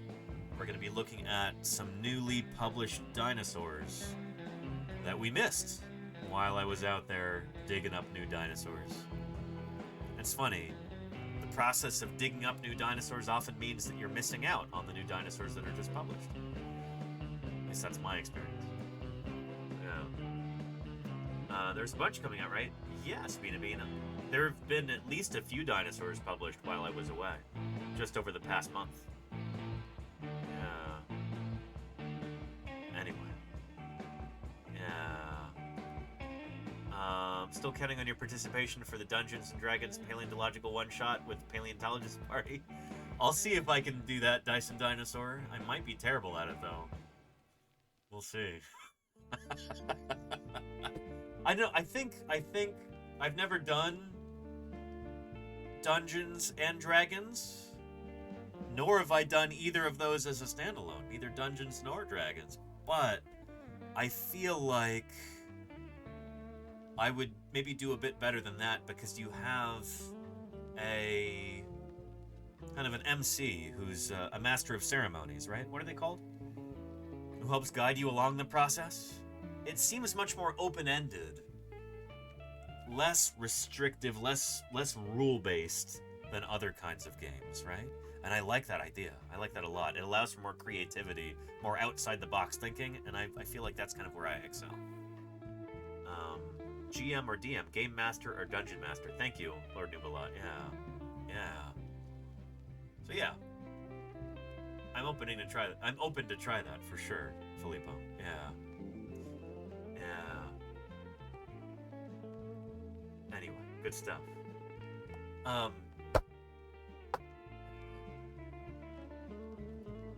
And Kadashu, avoiding this. What question was that, Kadashu? I didn't see it. There's a lot of messages in chat. Can you repost it for me, please?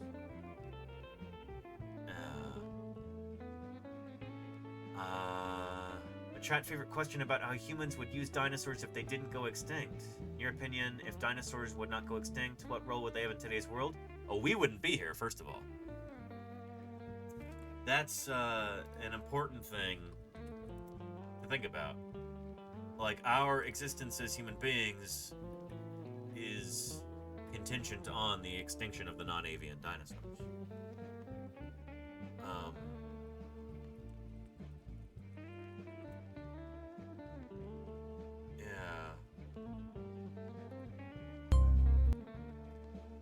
Here, I think it's... Was it in here? All those quotes from Gould about this?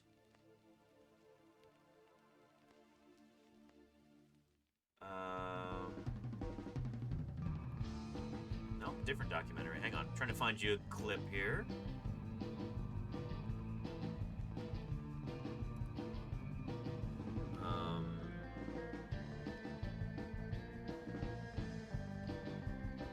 His name is slipping my mind right now. I don't know why. I'm having a total brain fart. What's the name of the like elder statesman of TV journalism who hosted those dinosaur documentaries? It's like a 4-part series. Walter Cronkite. Thank you, Racodactylus. Yeah.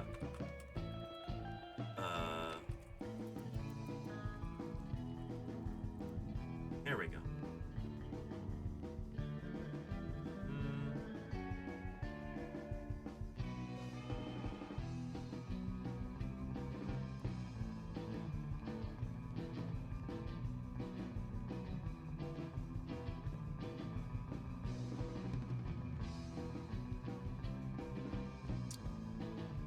Trying to find this.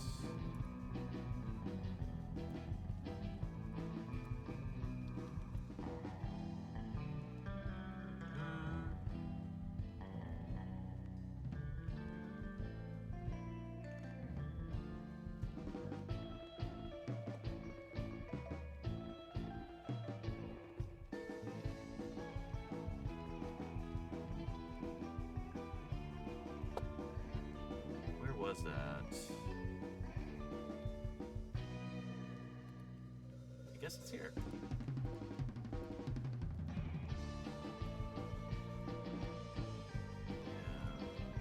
With the end of the dinosaurs came a new opportunity. Out of the hole left by the Holocaust came the little mammals.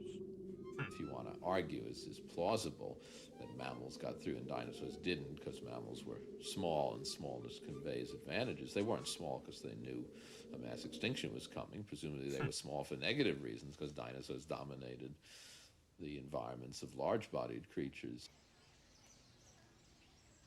And what about the large reptiles that are still around today? How did they survive this mass extinction? By 1980, collected a mass of clues that pointed to a catastrophe from outer space. What was missing was the final proof. Then, 10 years ago, Walter Alvarez claimed he had found the evidence that clinched the debate. Yep.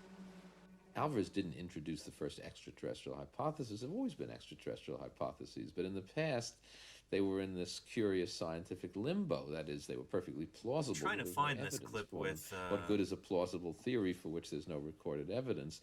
The importance of Alvarez is not that... With Gould talking about, you know, the extinction and how we wouldn't be here if it weren't for, Is it here? All detectives. That Earth's history has been punctuated by great extinctions since the beginning. We don't know how regular mass extinction is, but we certainly know that there have been many of them, and that several have been larger than the one that wiped. I don't know if I'm going to find the clip, but we've got it in our alerts, too. We can speculate about how dinosaurs would be integrated into human society. Non-avian dinosaurs, by the way. We already have birds. Birds are themselves living dinosaurs. But it's kind of a moot point in the sense that we owe our very existence to the idea that there was this big extinction event at the end of the Cretaceous period. This big biotic crisis where dinosaurs and all these other critters went extinct. And our mammalian ancestors happened to squeak through. Pun intended there. Most mammals also went extinct, but a few species survived, and they gave rise to all of the mammals that we have today.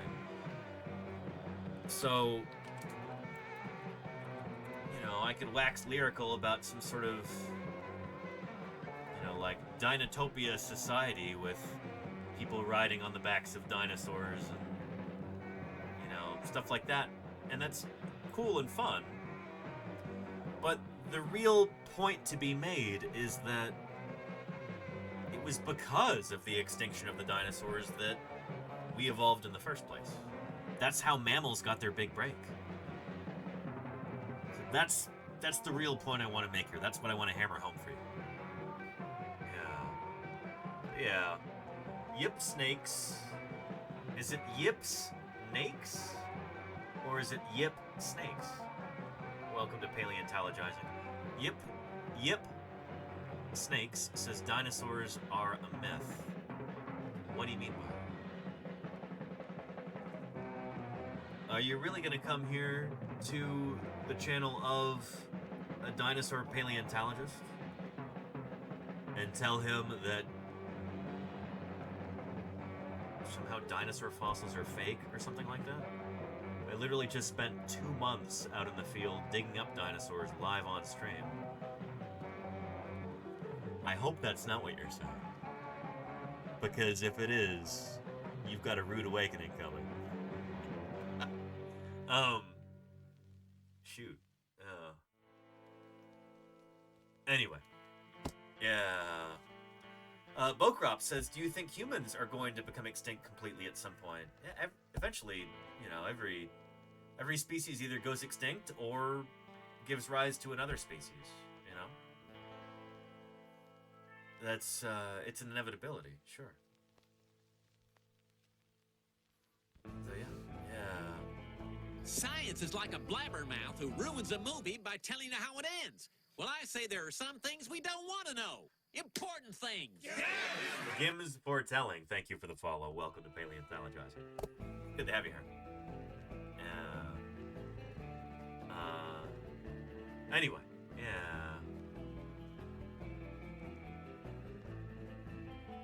Oh, and Gay Hibiscus has got a question about authorship and credit.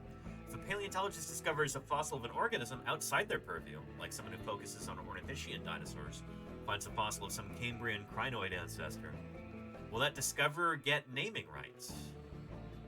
It depends. Will they feature in the paper? It depends. Will they contribute anything further? So there are countless paleontologists who have discovered really cool things and just brought them back to the museum, and they wipe their hands, and that's the end of their involvement. They'll probably get acknowledged in the paper if they discovered something and collected it. But you only get to name a new organism if you're the one publishing a paper on it, and that requires a tremendous amount of work to be able to do that. It's not easy, and it can take years or decades. So every time you have for instance, a new dinosaur described, new dinosaur published in the scientific literature, that is years of work that went into that. And so I have found plenty of things that I'm not an expert in, and I'm not going to be first author on publishing those because I wouldn't do a very good job of it, potentially. Does that make sense? Yeah. So if I were to find, I don't know, a new species of trilobite or something, I probably wouldn't recognize it as a new species. It would take a trilobite expert for that.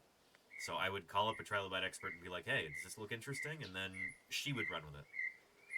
Thank you, Murph, for the 10 gift subs there. I really appreciate that. Holy cow. And look how happy this Tinamu bird is at your generosity. Those 10 subs.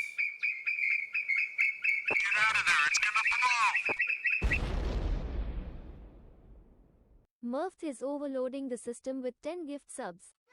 Thank you, Murph. Holy moly. Really appreciate that. Holy cow, Murph. There's 10 people in the chat who won't have to worry about any ads for the next month. Holy cow.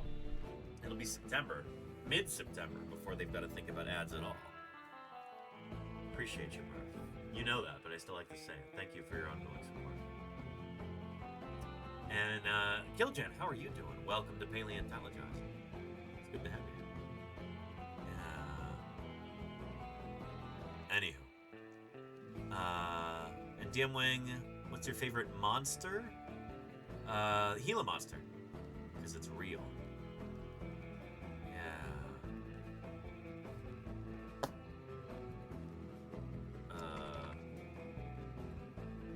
Yeah. What a cool monster. Pretty neat. Ah, real monsters, yes indeed. In an unsuspecting world. Uh-oh. Living creatures from the dawn of time. Oh, shoot. What havoc will they wreak? Brutzler. What lives will they destroy? What depths of panic and terror will they create? Brutzler, how was your stream? And their 61 raiders have arrived to wreak some sweet, sweet havoc. Sweet, sweet havoc. Welcome, welcome, Brutzler and Raiders. How are you doing? It's wonderful to have you here. Thanks for joining us. I'm back home in the office after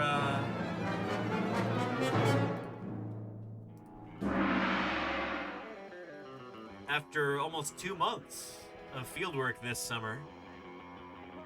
I'm back home in air-conditioned comfort in my office, and I'm here to answer your questions about fossil science.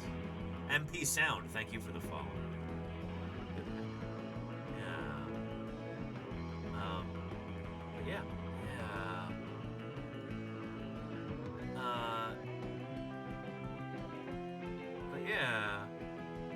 Wait, and Kadashu, shoot, I still missed your question. Where was that? Sorry, there's just a lot going on in chat.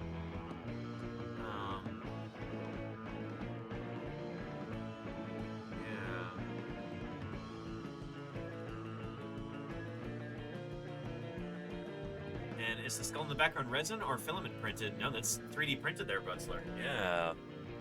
My life-size Allosaurus skull 3D print, which I still have to finish and paint. It's one of my projects for this fall. We'll see if I've got time to get around to it. I've got so many other things going on. Yeah, this, and then we've got a Camptosaurus skull that I just printed the other day right here.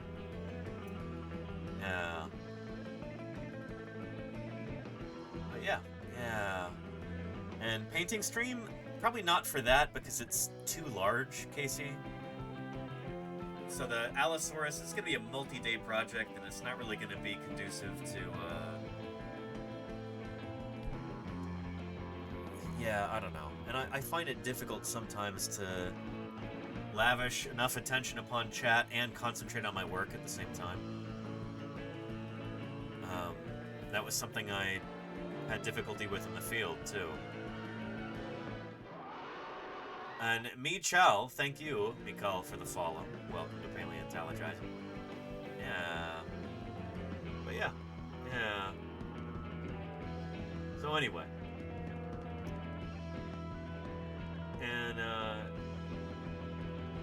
And is that model freely available? This one here is available for purchase, but not freely available. That Camptosaurus is freely available there. And that's a scan of the real thing. Let me find it for you. Science. What's science ever done for us? TV off. Apollo Vici, thank you for the follow. Welcome to Paleontologizing. Well, there's the original publication with that skull. Which I think was Lamanna and Carpenter, right? Or Carpenter and Lamanna, yeah. So I did fieldwork with Matt Lamanna this summer. Let's take a look at that VOD real quick, too.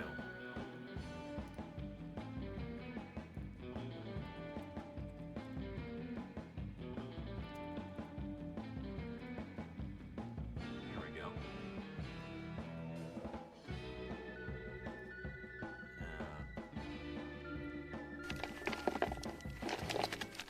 990.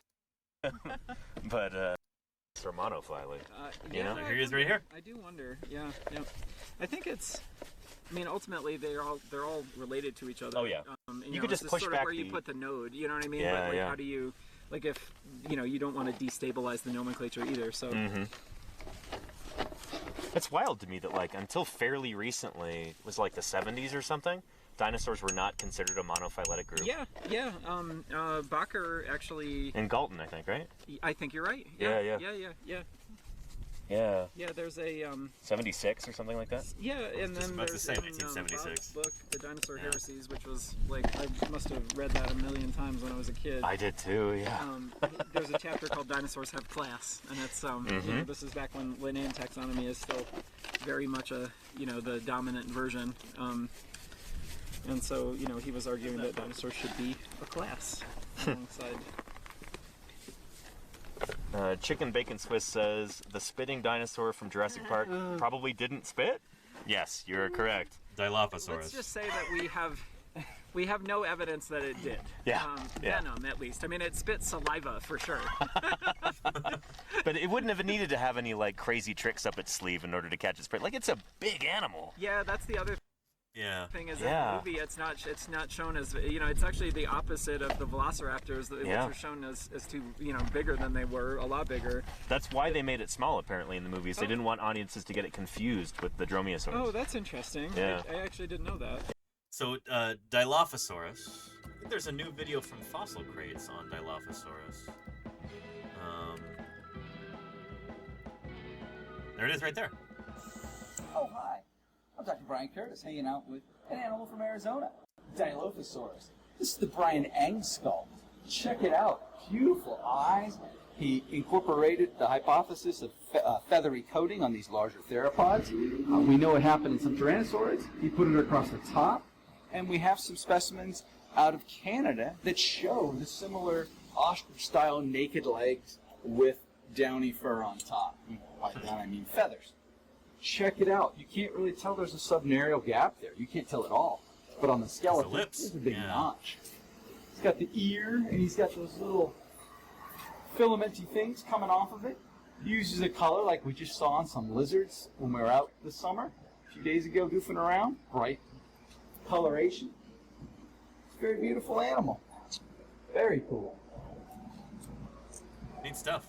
I actually need to do an interview with Brian Curtis at some point. He interviewed me for the Fossil Crates Paleo Portals is what it's called. It's like last year. I need to reach out to him and interview him on this channel coming up pretty soon. We'll be getting into some interviews coming up here. I've got so many things going on. But that's one of the things that we've got to do.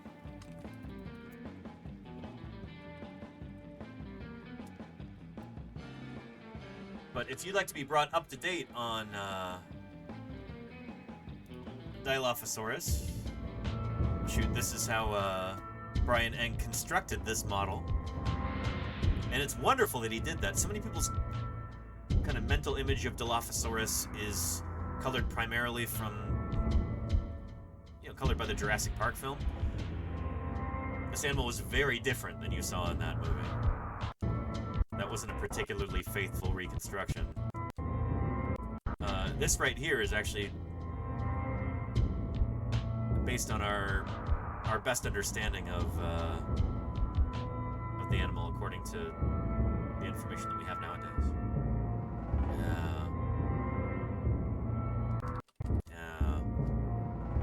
Anyway, Brian Eng did a wonderful video kind of updating everybody on Dilophosaurus.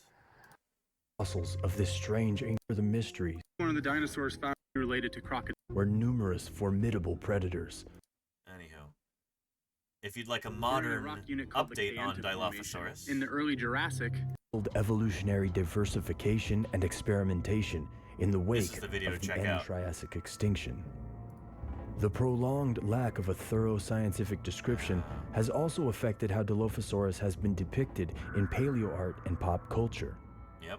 The fragmentary nature of the known Dilophosaurus skulls led Sam Wells to speculate that Dilophosaurus had a fragile skull and a weak bite. This suggestion led to further speculation that Dilophosaurus must have been a scavenger or a strict fish eater, or that it must have relied on venom to subdue its prey as in Jurassic Park. In order to better understand Dilophosaurus' skull and biology, I collaborated with Adam on creating a rigorous skull reconstruction. The first skull reconstruction of Dilophosaurus to take all of the known skull material into account, while also considering its three-dimensional structure for a living 3D life reconstruction just down the road to from be me in featured Berkeley, in the museum exhibit videos at the St. George Dinosaur Discovery Site in St. George, Utah. The same museum that we were talking about yesterday. This in-depth analysis of all of the known Dilophosaurus skull material quickly made it clear that all of those earlier speculations about Dilophosaurus' biology are completely unfounded. You want to make it move its jaw for the camera? That's actually a really impressive muscle attachment area. Thorough reconstruction and proper scaling reveals that Dilophosaurus' jaws were actually deep and powerfully muscled. Its teeth were large and serrated for shearing through flesh and bone. And the strange notch between the premaxilla and maxilla has been exaggerated in most reconstructions because of breakage and distortion in the most famous tall-crested specimen. Interesting. The skull of that famous tall-crested specimen is also the largest known specimen, and it's larger than any land predator alive today. Oh yeah, way bigger than a polar bear skull. Dinosaurs like Dilophosaurus are, for the first time in North America, the macropredators, and they're eating things like the long-necked dinosaur Ceratosaurus, which, among other animals of its age, are the first long-necked dinosaurs in North America. Dilophosaurus was a dinosaur killer and the apex predator in its environment. Bite marks on the bones of Ceratosaurus support this interpretation in the absence of evidence of any other large predator living in the Kayenta Formation ecosystem. Several specimens of Dilophosaurus have numerous injuries and bite marks which show signs of healing. All of this suggests the violent lifestyle of an active predator, and one which may have engaged in frequent intraspecies combat and possibly even cannibalism, just as many of its modern relatives do.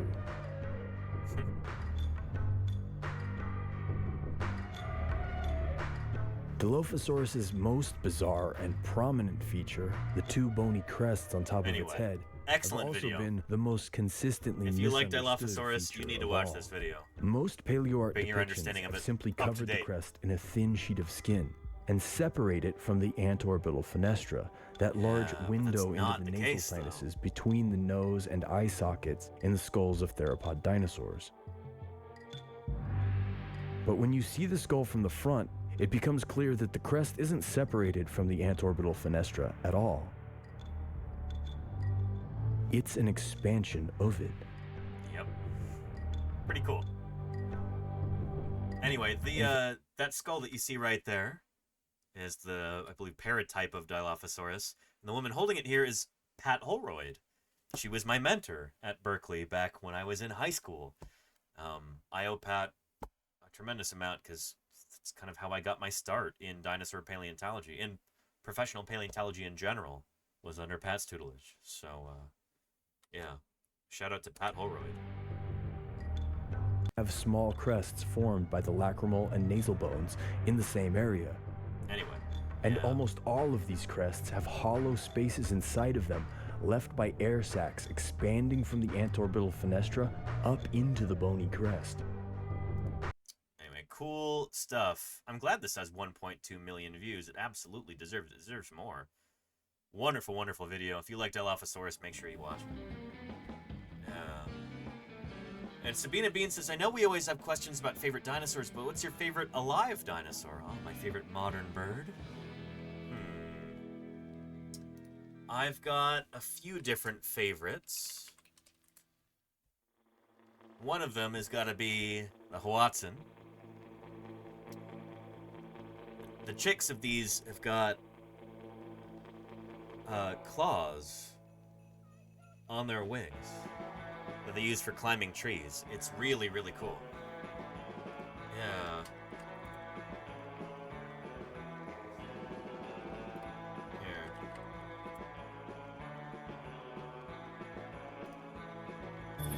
Archaeopteryx was a hooked claw, ideal for clinging onto twigs. And there are birds today with very similar ones that give a clear hint. Mirshev, thank you for the follow. Welcome, welcome. These are young hoatzin sitting on their nest in a South American swamp, still guarded by their parents.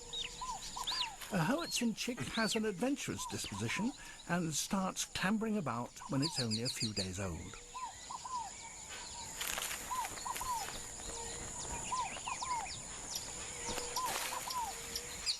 The hooks on its front limbs are obviously very useful in keeping it secure until such time as they become feathered and reliable wings. One can imagine that Archaeopteryx used them in much the same way and for much the same reason. Pretty cool, right? Sometimes, however, there's a disaster. There are dangerous reptiles in the swamp, snakes and caiman. But those claws Let's on the protect our wings... fossils, because if they're removed, America loses them forever. Marioso, thank you so much for the subscription. That's a recurring sub right there. Thank you for that pledge of ongoing support. I will do my best to live up to that. Thank you for your generosity. Appreciate once again, invaluable. Yeah. Awesome. The Hoatzin, really, really cool bird.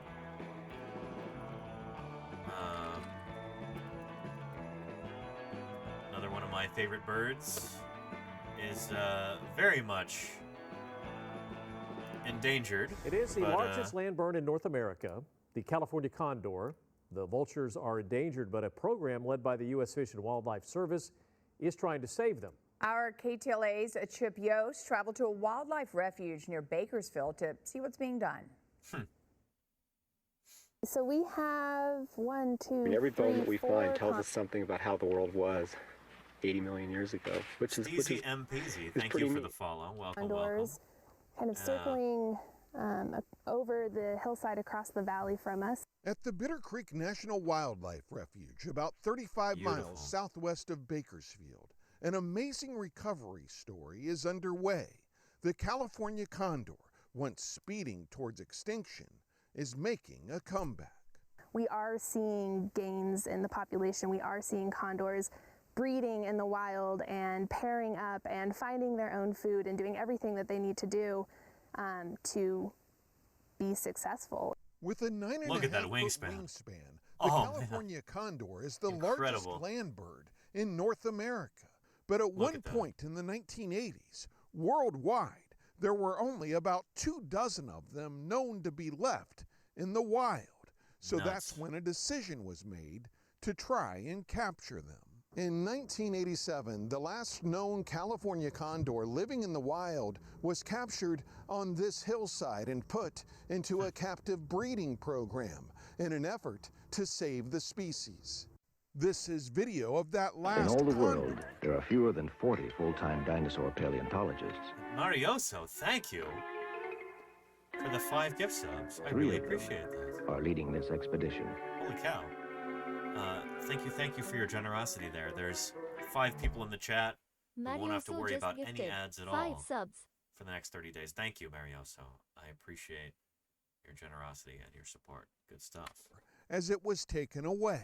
So we are coming into a back area of our Condor Ridge habitat. For a time, that condor wound up here at the San Diego Zoo Safari Park, which, along with the LA Zoo, U.S. Fish and Wildlife Service, and other organizations, is part of the California Condor Recovery Program.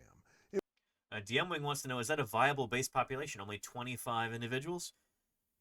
You got to make sure that you breed them really, really carefully if that's the case, because you get a huge population, or huge or tiny, depending on how you want to say it. I'll say extreme. An extreme population bottleneck, where you can get inbreeding really, really easily with that few individuals. And so you got to really plan things out very, very carefully, you know, who is hanging out around whom. That's why each of the California condors has got a number band on their wing like this that you can observe at a distance. Not just like a little leg band like you see on a lot of smaller birds. This is, you can spot it through binoculars, you know?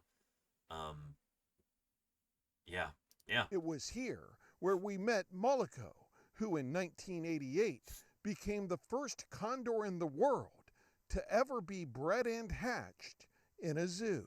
She helped alleviate a lot of the fears that a California condor couldn't be bred in a zoo. After 1988, when she hatched, LA Zoo, and we had more and more success. So this is Sola's egg, first egg of the season. Artificial incubation combined with other techniques have helped increase reproduction rates. As more California condors from the program are released to the wild, they're also reproducing naturally. Today, there are more than 500 condors worldwide, about half living in the wild. But some of the same problems that led to their demise in the 1980s are still threatening the condors now. About 50% of the known causes of death can be attributed to lead poisoning. Since California condors are scavengers, they love feasting on carcasses left by hunters. But when those hunters use lead ammunition, the condors can ingest it. That's one of the reasons a new California law took effect in 2019, banning hunters from using lead ammo. So that's an adult. You can see the red head. The hope is that law, combined with all of the other efforts being made, will one day allow the California condor population to soar on its own. At the Bitter Creek National Wildlife Refuge, I'm Chip Yost, KTLA 5. Another one of my favorite modern dinosaurs is this one right here. Send an ambulance, please. It's a moment of crisis. Send an ambulance, I'm bleeding to death. What prompted such a desperate call to 911? It was a vicious physical attack, not from a human being, but from a bird. A bird called a cassowary, just like the one behind me. It's known as the most dangerous bird in the world. The cassowary is a close descendant of the fierce velociraptors, the dinosaurs featured in Jurassic World. No. There's so much wrong with that sentence. These are not velociraptor here. They're actually Deinonychus. If they're removed, America loses them. And Karun, thank you for the Prime sub. I appreciate that. Cassowaries are not descended from Velociraptor. Velociraptor is from a separate branch of Maniraptora. You know, Velociraptor and all of its descendants went extinct. Birds come from a close-by branch, but a different Dinosaur man. Link for real, thank you for the 3 months of support. I appreciate that, Link. Thank you, thank you. Anyway, just, yeah. So, and it's not like cassowaries are particularly close to Velociraptor or any other dinosaur. All birds have a dinosaurian ancestry, and so all birds are equally closely related to their dinosaur ancestors. Does that make sense? Yeah. Stand there. Who would keep such a creature as a pet? This man did. 75-year-old Marvin Hajos of suburban Gainesville, Florida. His urgent call to Speaking 9... of dinosaurs, did you realize that chickens were a lot like little dinosaurs with feathers? I didn't, until I read a book called The Dinosaur Chicken Conspiracy. But apparently the poultry farmers don't want us to know anything about it, so they've hushed it up. It's true. Thank you, Bearded Fortress, for the 13 months of support. I do really appreciate it. Yeah. And where's my sound cue for that? Where did that go? I guess I don't have that anymore. Oh, here it is. Yeah.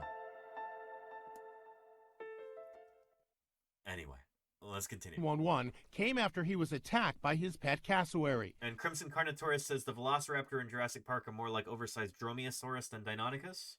The Dromaeosaurus is from Alberta, though, Crimson Carnotaurus.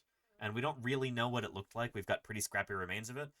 The Velociraptors in Jurassic Park are literally based on Deinonychus. Like, we know that for a fact. Yeah. We don't really have a great sense for what Dromaeosaurus looked like, actually, because the remains of it are really, really scrappy.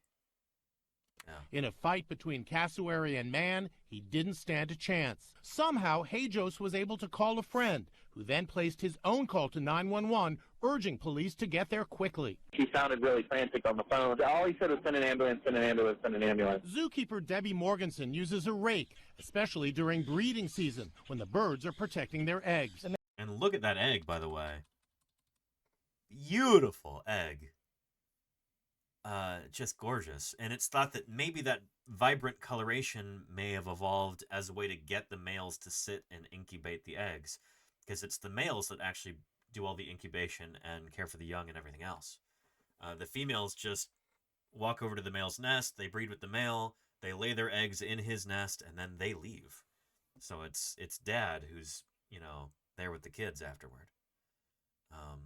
Anyway, yeah. The main thing you worry about is their feet. It's their most deadly weapon. She's correct. Cassowaries don't bite. They use their claws, which can grow 4 inches long. This guy uses a thick shield to protect himself during an attack. So more like running at you and kicking you and jumping at you with those feet, and like a velociraptor. They're going to shred you pretty quick. Wildlife expert Jared Miller says the dead man might have made a mistake. Yeah, the mistake was owning a cassowary as a pet. Oh boy, there were a whole line of bad decisions. It's a situation where a little slip up like a trip and fall definitely gave that large bird an advantage. Completely forget. Oh boy. Yeah. Anywho, so those are some of my favorite modern dinosaurs. There's just 3 of them. Yeah. You know who makes a much better pet? Is, well, shoot, I guess, is me. This is one of my landlords here. You're definitely not a pet, huh, Mini Pie? No. No, you rule the roost here. This is your place. I'm glad that she, allows me to live here with her. Yeah, and Shoebill, that's another one of my favorites, Ted Stryker. Yeah, in fact, I've got some Shoebill emotes. 2 different Shoebill emotes. Let's get some Shoebill emotes going in the chat. And, yeah, Shoebill are awesome. I'm actually working on Shoebill a little bit for a paper, upcoming paper, so, yeah, anyway, good stuff. Yeah, huh, Mini Pie. Let's get our cat cam going here. You having a good day, Minnie? Yeah.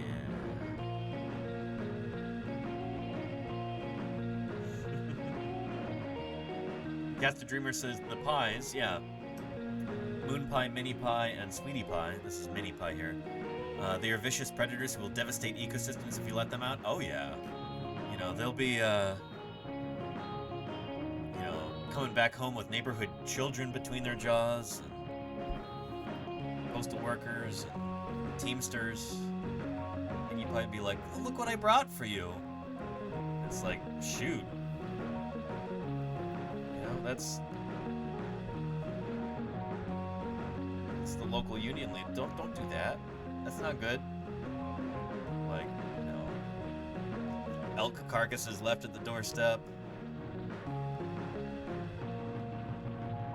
Yeah, we don't want that. Moonglow, how are you doing? Hello. And a bit of, let's see. And Alex Speed. So there's a glitch in OBS where in this scene, even though it's exactly the same settings as everything else, just copied and pasted from a different scene, this microphone sounds different in this scene. There's nothing I can do about it. It's just, it is how it is, you know? Yeah. And Gay Hibiscus has a question. I know media loves to focus on dinosaurs and Jurassic and Cretaceous reptiles, but is this pattern the same in paleontology? It's not. Not really.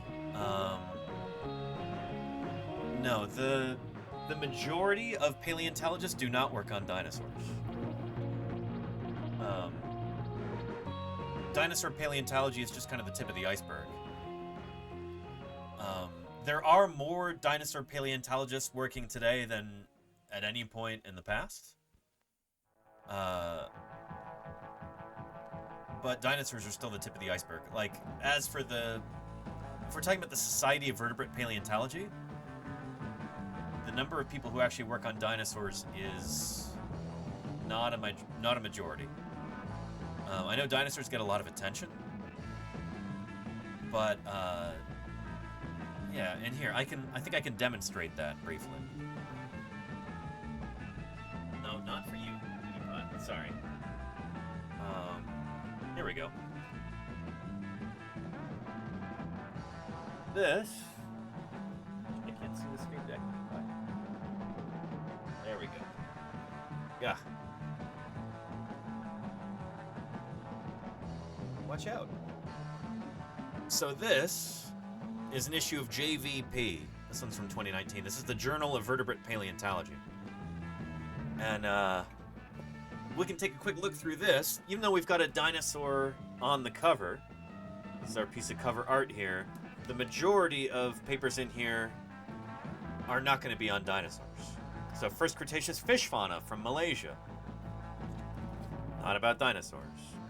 Neogene fossil record of Adomylaeus, which is some sort of Cenozoic critter. Mini pie off this. Stand on there.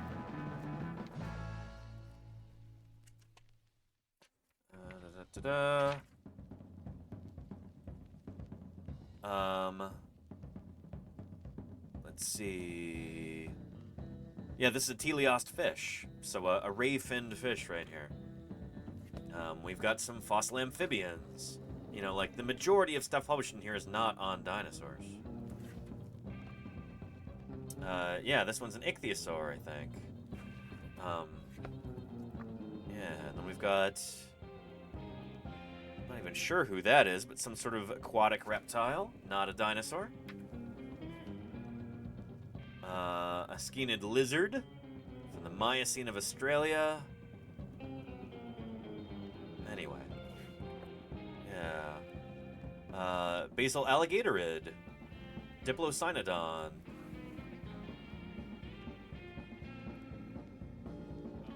And then finally we've got a dinosaur paper on Fostoria, which is named after John Foster, a colleague of mine who works in Utah.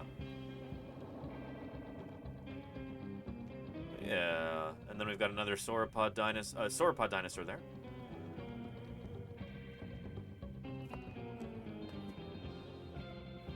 And then we got a bird, which I guess is a dinosaur too. But yeah, Top Trike says didn't realize so much detail went into dinosaur work.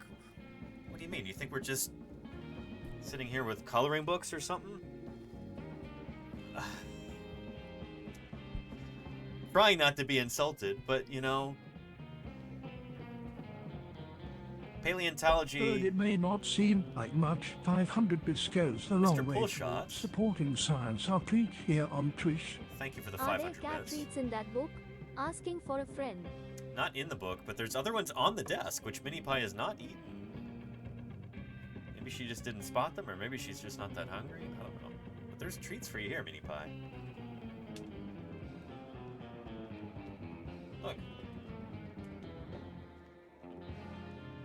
You gonna eat these or no? Oh. Huh. Anywho. Yeah.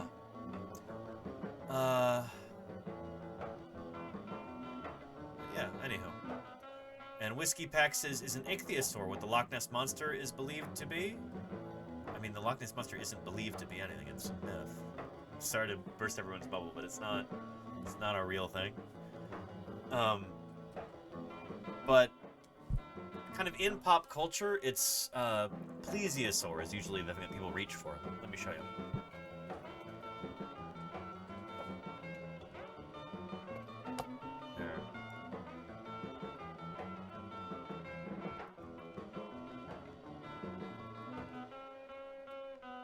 There we go.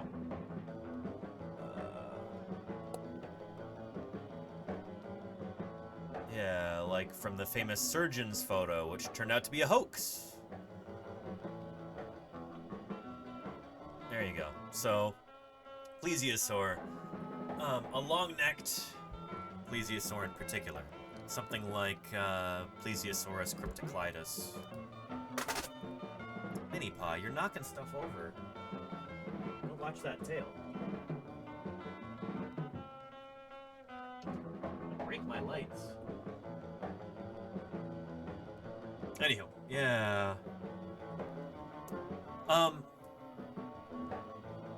Yeah, there's multiple reasons why the Loch Ness Monster, even if it did exist, couldn't be a plesiosaur. For one thing, Loch Ness didn't exist until very recently. It's a very, new lake in the grand scheme of things, from long after plesiosaurs already went extinct. But even if you did have, a relic population of plesiosaurs, they would have had to have swum up into the lake, into the loch, from the ocean, within, the last couple thousand years. Anyway, they weren't actually capable of doing the swan neck thing like you see in purported photos like this. They'd be too front heavy, so they couldn't actually do the swan neck thing, taking their head and neck out of the water like that. It's impossible for them. Just structurally, it doesn't work. These are air-breathing animals, so they'd have to come up to breathe, once every few minutes. You'd be seeing them all the time if they were in there. Plus, the loch might very well be way too cold for these critters. It's too cold for a large number of fish that you'd otherwise find at that sort of a latitude. Yeah, there's a bunch of different reasons why it couldn't be a plesiosaur, But yeah. And Sabina Bean says, speaking of plesiosaurs, I had so much fun in the London Natural History Museum. The size of that thing is wild. Isn't that cool? Yeah. You got to see some of the original plesiosaurs, by the way. The ones discovered by Mary Anning back in the day. Yeah. Anywho. Yeah, that and also, let's see.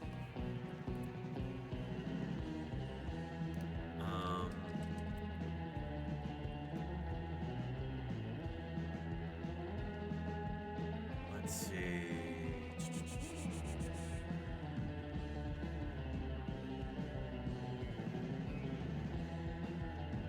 Oh, goodness. I'm not gonna look at any of these because they're all gonna be super misleading. Giant eel and stuff like that. No. They did find some eel DNA, but it's from a species of small eel that I think was not originally known from the loch. Yeah. Anyway.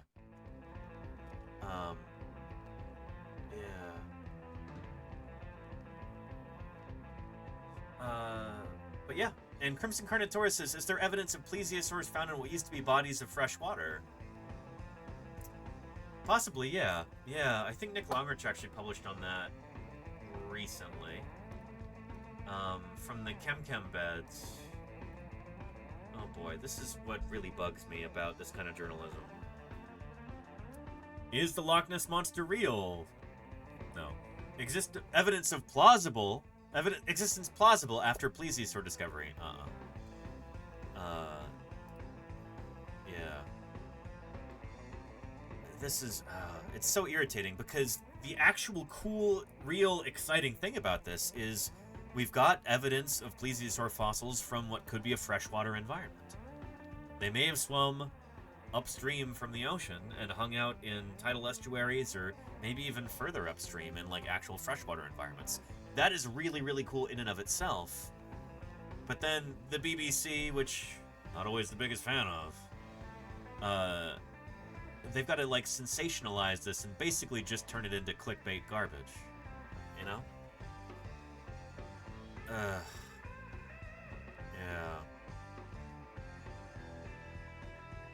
So you've got to go in 1, 2, 3, 4, 5, 6, 7 paragraphs before you actually get to anything real here. Scientists from the University of Bath and the University of Portsmouth in the UK and University Hassan II in Morocco found the fossils. It's probably Hassan Il found the fossils. They also found teeth, which give clues to what the plesiosaurs were eating. Heavy wear, which showed the plesiosaurs were chipping their teeth on armored fish that lived in the rivers. Nick Longrich from the project said, we aren't we don't really know why the plesiosaurs are in fresh water. They could have gone up there potentially in order to breed, or maybe to gather gastroliths or something, or it could be that they just live there full time. We don't know. But anyway, really annoying that... I don't know, it irks me sometimes as a fossil scientist that, like, when we're trying to talk about these marine organisms that existed at the same time as the dinosaurs, they're super cool to start with.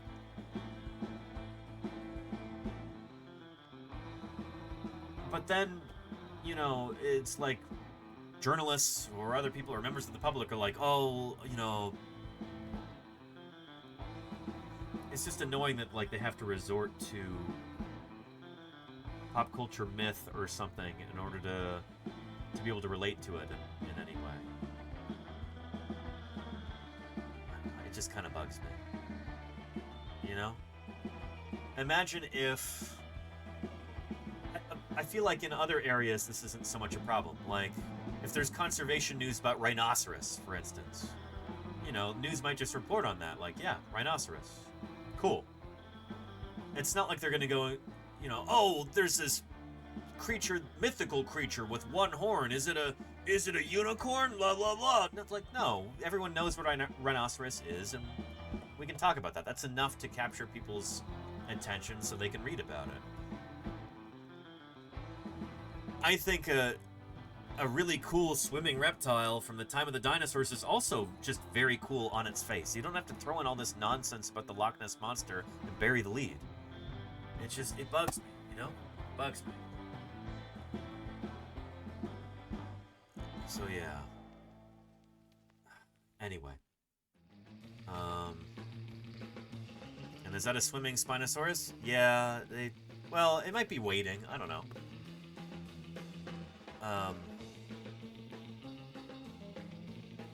Yeah. Anywho. Dasher Fernandez says, what do you think about Ceratosaurus? What do you mean? I'm generally in favor of Ceratosaurus. I am pro Ceratosaurus. I'll put it that way.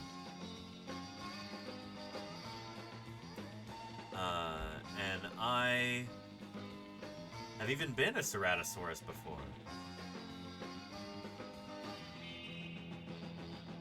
Here, check it out. Here's my tip. If you want to get out of jury duty, dress as a dinosaur. Dress up like a dinosaur. Oh my gosh, I love it. Wow. Yeah. You'll get dismissed every time. And I think it's because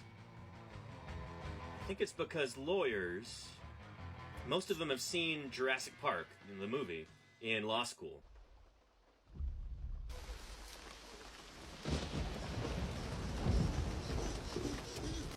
And they've seen what happens to the lawyer in that movie.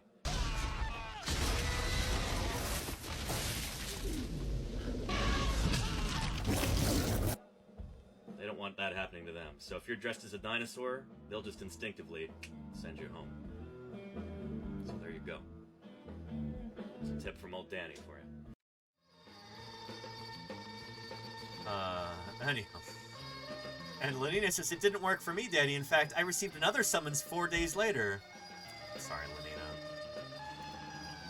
Well, it works most of the time.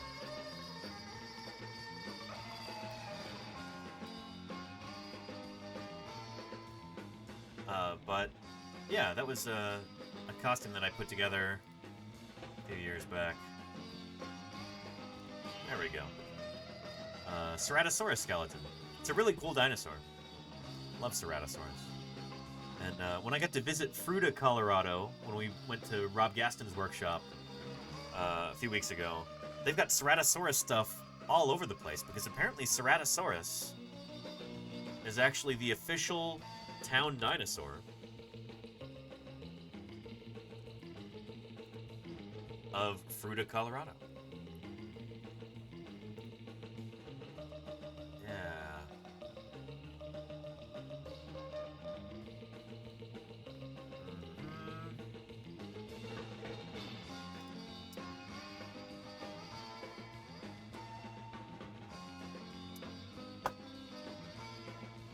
Ceratosaurus magnicornis, Fruita's official town dinosaur. It's a cool critter.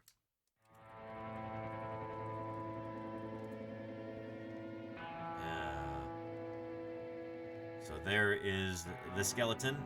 This particular skull was one of the ones that I referenced in sculpting the one that I 3D printed for that costume.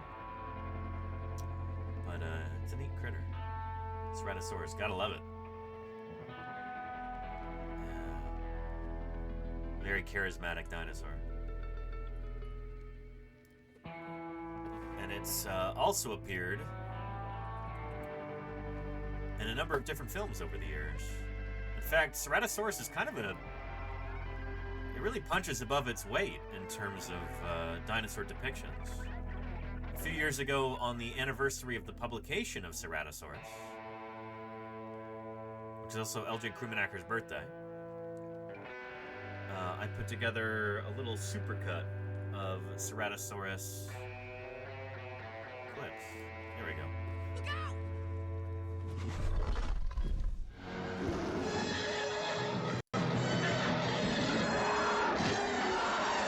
It's appeared in a bunch of different movies. This is back before we had too many well-known big theropods. Ceratosaurus was very much a go-to.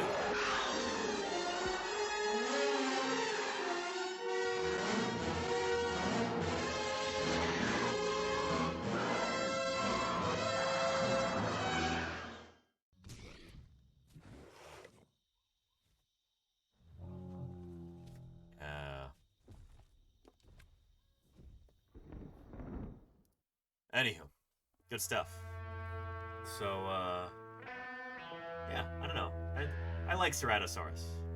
It's a cool animal.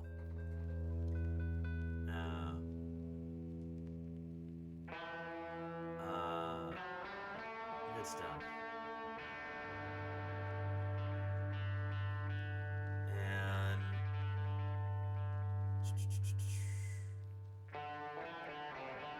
And there you go, Mikey likes. Yeah, I agree. Although, I don't know. Yeah.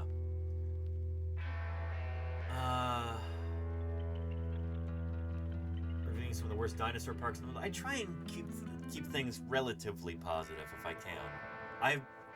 Just for my own sanity, I prefer to look at things on stream that are better rather than worse when it comes to depictions of dinosaurs, but yeah, I don't know. And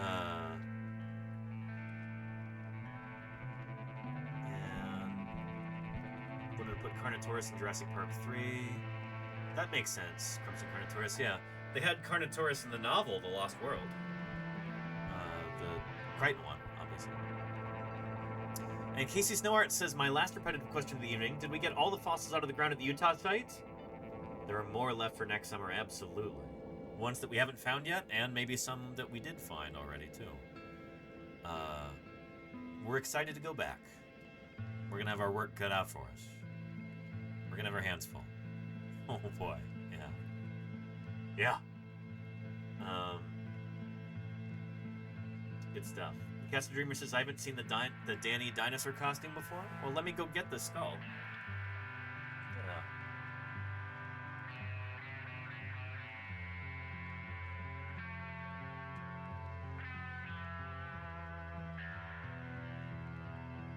Yeah. I would say I'll wear this on stream for Halloween this year. But I'm not going to be here for Halloween.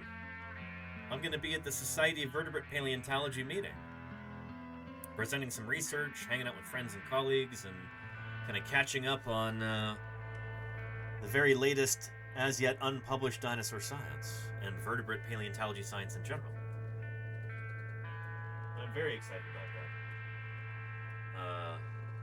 I actually need to start putting together some templates for posters and stuff like that coming up here. But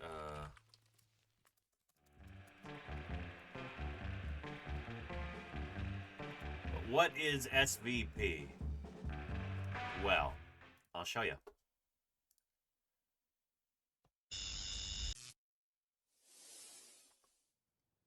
Hello, I'm Sam Waterston, and I'm here to applaud the work of vertebrate paleontologists. Thank you. As they reveal the evidence for environmental change, adaptation, and extinction. This is a rare opportunity to view the inside story of the extraordinary world of paleontologists, who they are, what they do, why what they do is important for science and society. Yep. That is to say, what their work means for us. And now let's join the Society of Vertebrate Paleontology. This is a promotional video that this guy put together a while ago. And Herrerasaur, I have heard about that mirror man. I've heard rumors about it. Yeah. Hi, my name is Louis Jacobs, and I'm one of 2,300 vertebrate paleontologists from 54 countries that belong to the Society of Vertebrate Paleontology. Because we study... How many? 2,300 vertebrate paleontologists. It's probably closer to 3,000 now. And it's probably fewer than 10% of those work on dinosaurs. 4 countries that belong to the Society of Vertebrate Paleontology. Because we study fossils, especially dinosaurs, we capture the imagination of children, and that makes vertebrate paleontology a gateway for all science. Here are some of the faces of the Society of Vertebrate Paleontology today. I'm Mike Novacek. 我叫罗泽西 Jack Horner, ditch digger. Glorified ditch digger. Anne Schulp van het Natuurhistorisch Museum Maastricht. Bob Bakker. Claudia Marcicano, na Universidad de Buenos Aires. Eu sou Otávio Mateus, da Universidade Nova de Lisboa. Jennifer Bertha Brink. I'm Paul Sereno. John A. Wilson. I'm 92 years old. Tyler Leeson. I'm 24 years old. Each year, vertebrate paleontologists from all over the world gather at the annual meeting. This is what I'm so excited about. And ideas. So that's going to be over Halloween this year. There were 655 presentations at the 2007 meeting. And there are going to be, I think, 811 this year? And let me go find my email real quick.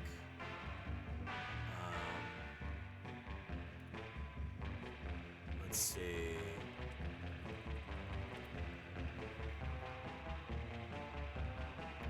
It's got to be in this account, I guess.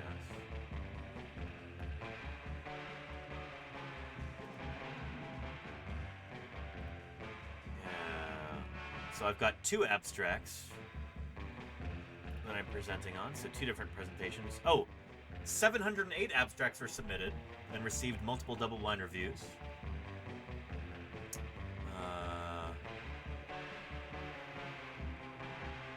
Yeah. So I think it'll be probably close to that number that'll be presented on there. At the Minneapolis meeting of the Society of Vertebrate Paleontology, the 84th annual meeting. Anyhow. There's Tynolophus. There's the tubercle that lies above the mandibular canal. And let me now show you some cross. No, this presentation is filmed. They are not. So I will not be streaming from SVP. I want to make that clear. I'm going to be taking a week off of streaming. But this is... I know that people aren't going to be thrilled about that. But this is not a vacation or something. This is what I have to do as a working scientist, you know?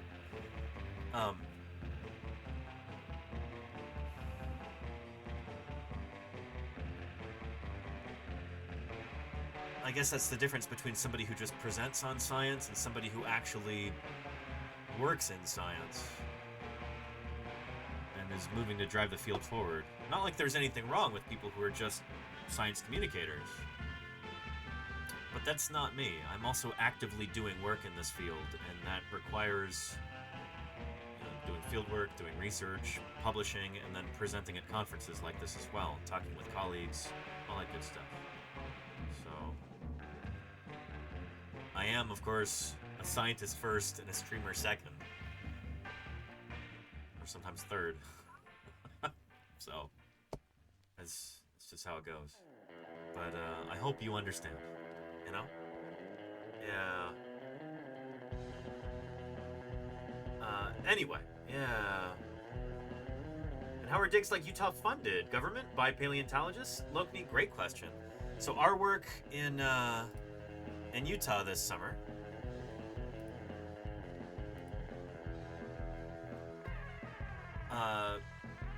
was partly funded by the Utah Geological Survey. They gave us some money in order to be able to be out there in the field.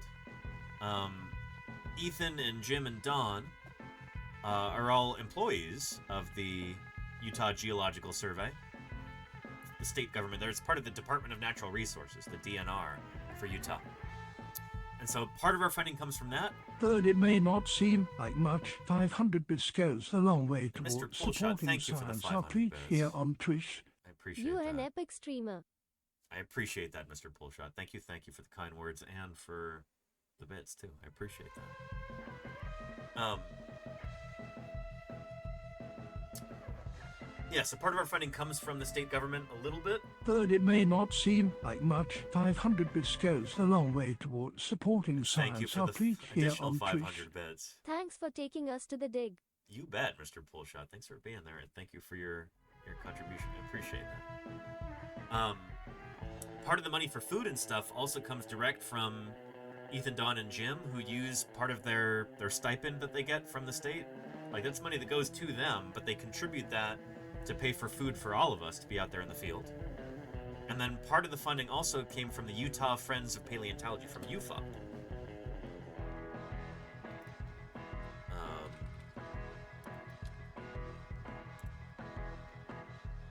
Yeah, so they've given us money every year recently. This is I don't know if it's a private organization, public organization, what you would call it, but it's a group of enthusiastic people in Utah who want to be friends of paleontology. So they pay member dues every year. It's something like $50 or something.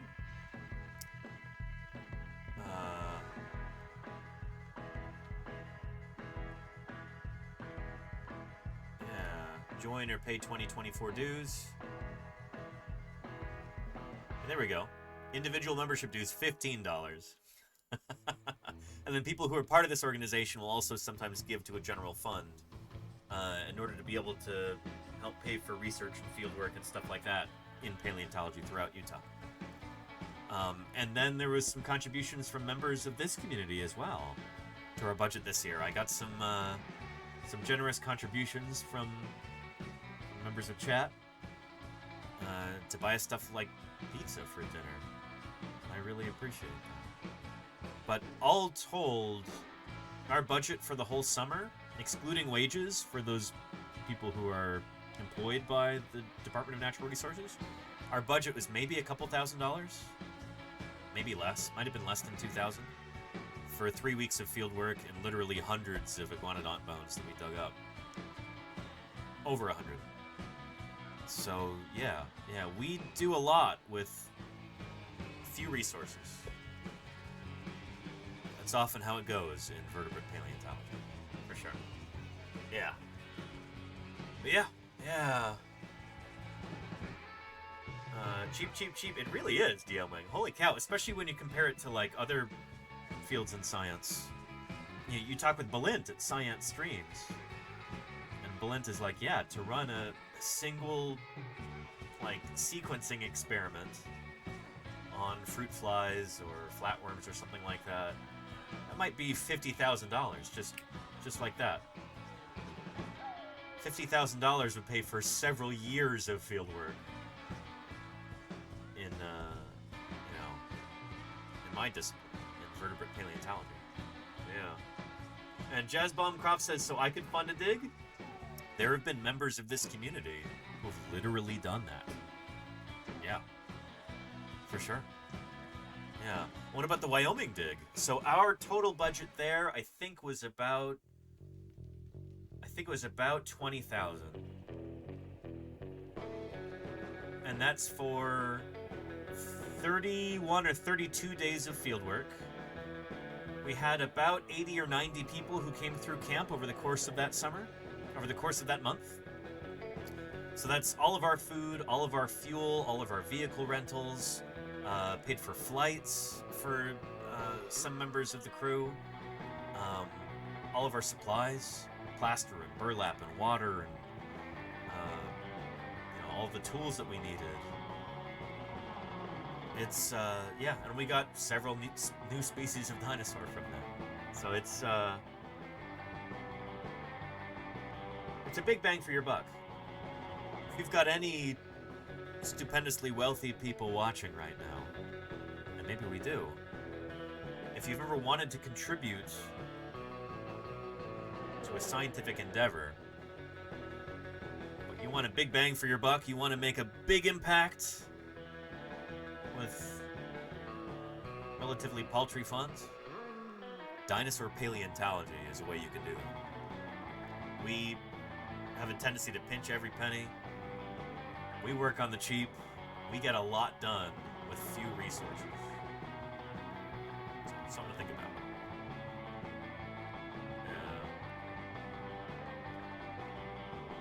Yeah. Anyway, yeah.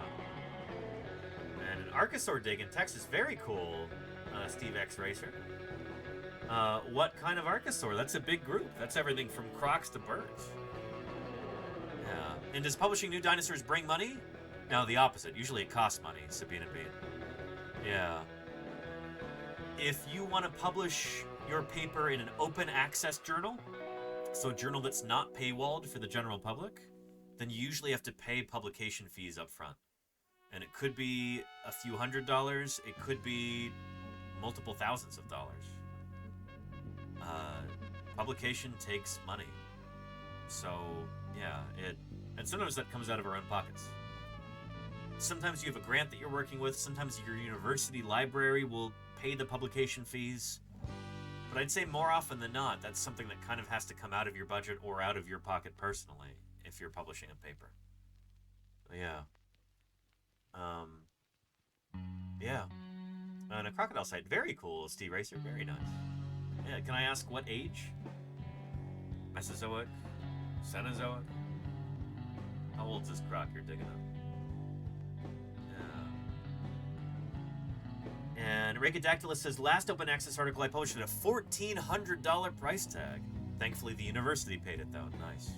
Yeah. It's rough sometimes. And I'm going to be publishing in some open access journals coming up. And we might have to run some fundraisers here on stream. I might have to print some t-shirts and sell them. Something like that in order to help pay for that. Yeah. 95 to 96 million years. Very nice. Very nice. That's exciting, Steve Racer. Yeah. Cool stuff. So, like, beginning of the late Cretaceous. Or no, that would still be the end of the early Cretaceous, I guess. That'd be what? Earliest Cenomanian? What is that?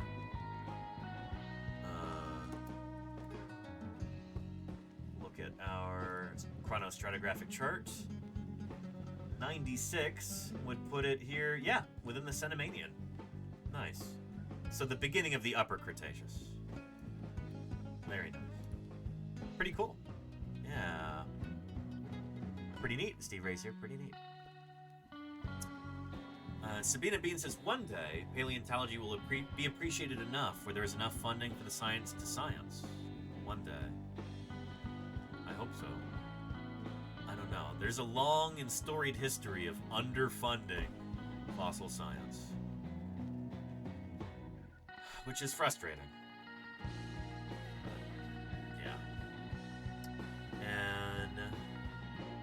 Completeness for the iguanonaut skeleton. Wyatt Atomic, we've got something like 90% of the skeleton. Between 80 and 90% from a bunch of different individuals. And when I say 80 to 90%, I mean if you match the bones from, like, if you mirror them from left to right.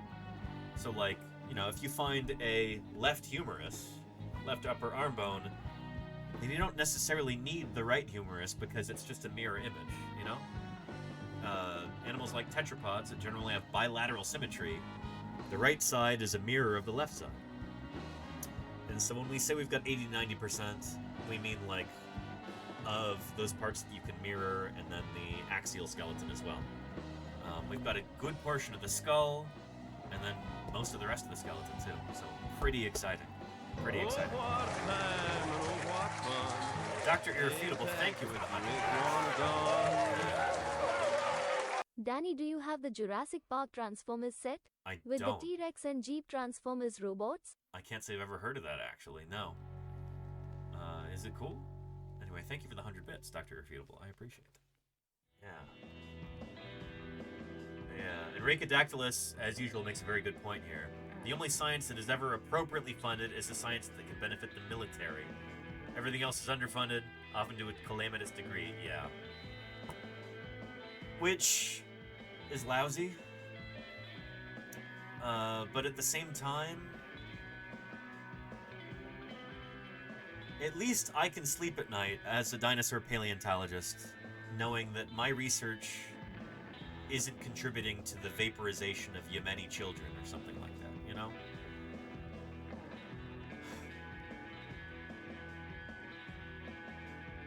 That's something. Yet, says DM Wang. Oh boy, don't say that. But yeah. And Casey Snort says, spreading the word about fossil science here on Twitch will hopefully do something to help with funding issues and public awareness. It already has, in the sense that we've had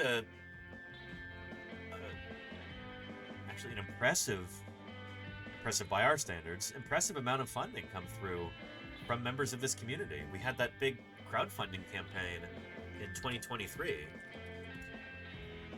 You know, we raised over $7,000 just from this for our fieldwork last year. And it was something like $1,400 this past summer. 1,400, no, sorry, 14,000. Yeah, from members of this community. Whether it's in-kind donations of gear and stuff like that, like from the Amazon wish list, whether it's direct contributions from members of this community who wish to remain anonymous but are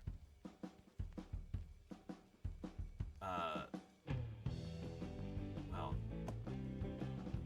very near and dear to my heart. These people make this fieldwork possible this year, and I am eternally grateful to them. They know who they are. But yeah, it's been wonderful. It really has been. That's one of the things I'll be presenting on at SVP. I've got 2 presentations. Both of my abstracts were accepted to present. One of them is on kind of the pace of dinosaur discovery. How often are new dinosaur genera or species published? Let's run some numbers. Let's talk about this, because nobody's really quantified this for the past 10 years, 20 years even. I'm going to be presenting on that in the general research section, and then in the methods and outreach and preparator session, I'm going to be presenting on science outreach, on live streaming as a means of paleontological science outreach. I'm going to be talking about doing Twitch streams live from the field and from here in my office, and how other paleontologists can do this too as a means of outreach. So I'm excited to present on this, and in doing that I'll also talk about how this could be an avenue for raising funds for fieldwork or research, because we've had some real success doing that here, and I'm very proud of it. Proud of you, Chad. Little Bongorf, thank you for the 28 months. Speaking of that kind of support, thank you, Little Bungorf. 28 months is a long time. Thanks for helping keep me here on the air. I appreciate it. A new Rebecca sword. Very cool, Dr. Tara. We'll talk about that maybe tomorrow or the day after, because we're going to be covering new dinosaurs published. We'll probably talk about it Thursday. New dinosaurs published while I was in the field in Utah.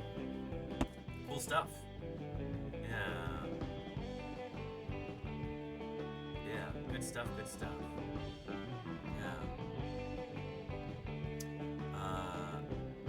And Casey Snort says, I hope those talks go really well and end up giving us a lot more paleontologists and scientists to pester with questions here on Twitch. I think that would be pretty neat. Yeah. We do have Dyson Dinosaur, who streams here on Twitch. And I don't know if Kirsten Formoso still does.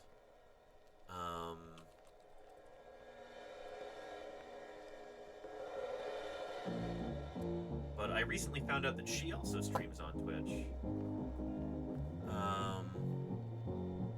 And her last stream, it appears, was 5 months ago? Oh boy. Yeah. So I don't know if she still does this anymore. But,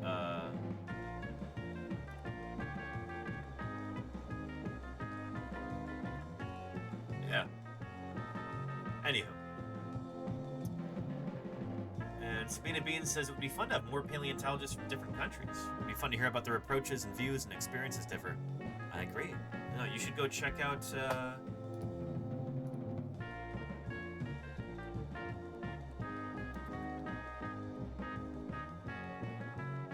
Dyson Dinosaur, who is from Italy and currently works in Belgium. Oh, that's funny. He's hosting my channel right now. My channel right now. And this must be from Saturday. When the journal gives me a specific amount of characters that I cannot exceed, and one would say, well, write it in supplementary. In the supplementary, it's written you cannot put supplementary results and discussion in the file. Only pictures, tables, and data. Okay, how am I going to explain more in details? I have to go to bed now. You don't allow See you all sleep later. well, Hogan. Space. Thanks for the 300 bits, by the way. I agree. Appreciate Some things in my sweet paper dreams. weren't explained in detail. I just mentioned it because I didn't have any fucking space. Oh, sorry. Language. But yeah, the angst of the academic, you know? But yeah, go check out Dyson Dinosaur. Yeah. And very cool Casey Snowart. Yeah, of course he's got a good info on hadrosaurs. He works on ornithopod dinosaurs, so he knows what he's talking about for sure. Yeah.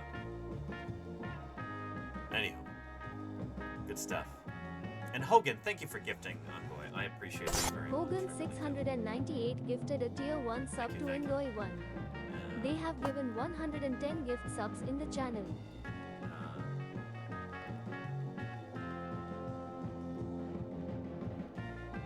Anywho, any other questions anybody might have?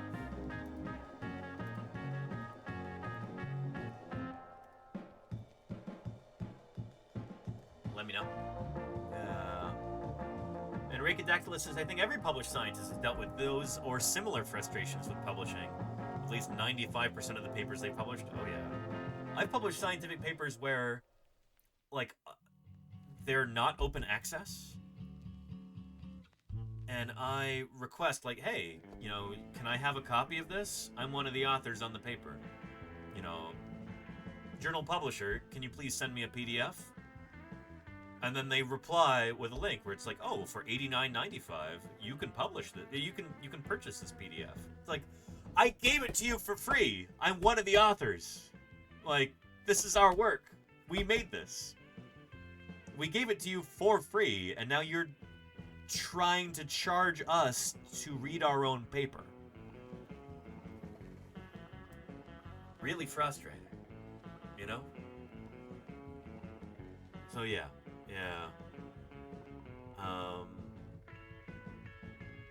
Anyway, yeah. Oh, and Unky Fart, that's a great idea. Topic of genetics, misinterpretation in popular culture. That's a great idea, Unky Fart. Yeah, you should do that. That sounds awesome. My piece of advice to anybody thinking about starting streaming, though, is just do it. You know?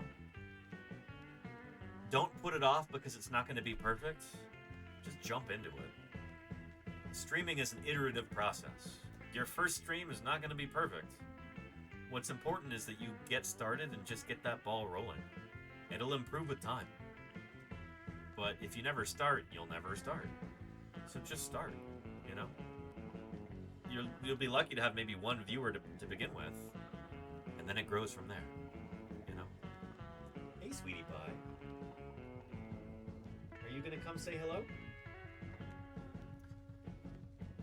Anyway, yeah. And Random Zambi Generator says, I'd asked before, do you think dinosaurs had color displays like today's birds do? Certainly. Yeah. We actually know this more or less for a fact. Random Zambi Generator. Let's get some Sinosauropteryx going in the chat for us. We've actually been able to determine the coloration of certain dinosaurs, like Sinosauropteryx here, by looking at extremely well-preserved fossils that have got intact integument. Fossilized feathers that are so well-preserved that we can get a sense for what the melanosomes are doing, the color cells in those feathers. So we can tell that this critter had, white and orange stripes running down its tail. Yeah. Likewise, is it Kaihong? Yeah. This guy had iridescent feathers because that's what the melanosomes seem to show. Those fossil color cells. It's really neat stuff. We have every reason to believe that dinosaurs would have had full color vision. Because of what we call the extant phylogenetic bracket. Oh, hello, sweetie pie. How are you doing? Hi. I'll get you some treats in a minute here, but let me explain the EPB. Here we go. So if there's something that we don't know about dinosaurs, like, could they see in color? We could do some phylogenetic bracketing to try and gain some understanding about this, to try and be able to make a more educated kind of assertion. So we know birds have full color vision, and we know that crocodiles do too. And so we've got every reason to think that dinosaurs would as well, since the closest living relatives of dinosaurs are birds and crocodiles. Crocodiles are kind of like cousins to the dinosaurs. And birds literally are living dinosaurs. They evolved from dinosaur ancestors. And so, yeah, it would be really weird if dinosaurs ancestrally did not have color vision. And we've got so many, weird and interesting display features that dinosaurs seem to have evolved, that, it would make perfect sense that those were brightly colored and used for display. So yeah, I hope that makes sense. I've got multiple lines of evidence all saying that, yes, a lot of dinosaurs would have been brightly colored in much the same way that many birds are today. Oh, sweetie pie. There we go. Camera cord was caught. How are you doing? Do you want some treats? What are you thinking? What are you thinking, sweetie pie? You've got one right there. You should eat it.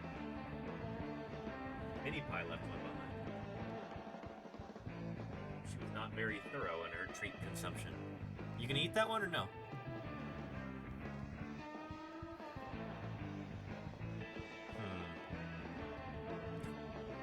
No? You're just being picky? You just want attention? Can I brush you? You definitely need to be brushed. Certainly. Let's get that going. Yeah. It's summertime and you've got this big fur coat on. Thin that out a little bit, huh? Yeah. You like that?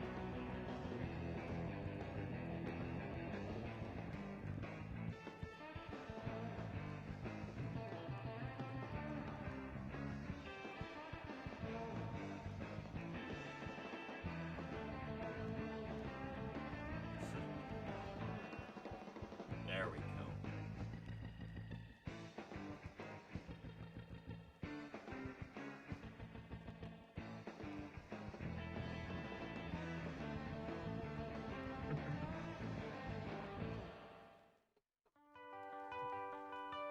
There we go.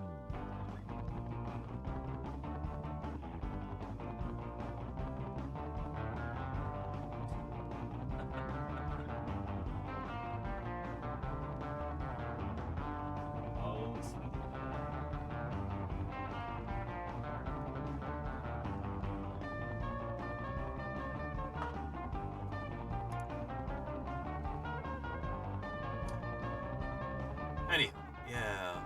if dinosaurs would like to have been brushed. I don't know, Sabina Bean. Are there any birds that enjoy being brushed? But there probably are. And I've heard of crocodilians who like to be like scrubbed with a bristle broom, like a push broom. So I would not be shocked if we had, you know, if some Mesozoic dinosaurs would have enjoyed that kind of stimulation too, you know? Yeah. What do you think, Sweetie Pie? Do you have any objection to that idea?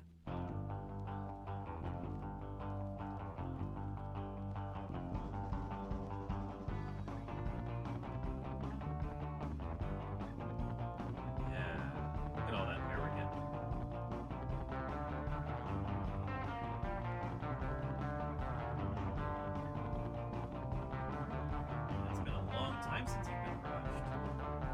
Look at all this we're accumulating. Oh boy.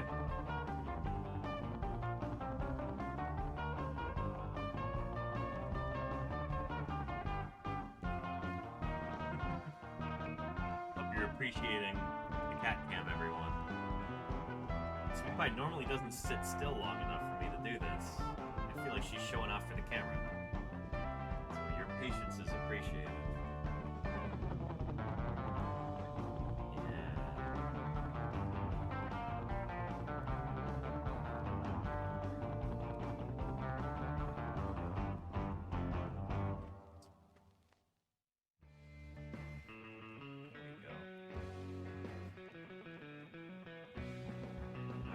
Enough? Okay. Thanks for dropping by, Sleepy Pie. Yeah.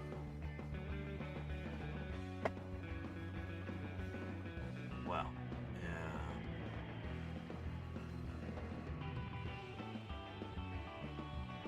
Anyhow. Yeah, and many social birds groom each other. They do, yeah. They'll do, mutual preening, I think is what it's called. Yeah. You know, it's easy to imagine a lot of Mesozoic dinosaurs doing something similar. We know that a lot of dinosaurs exhibited other very bird-like behaviors.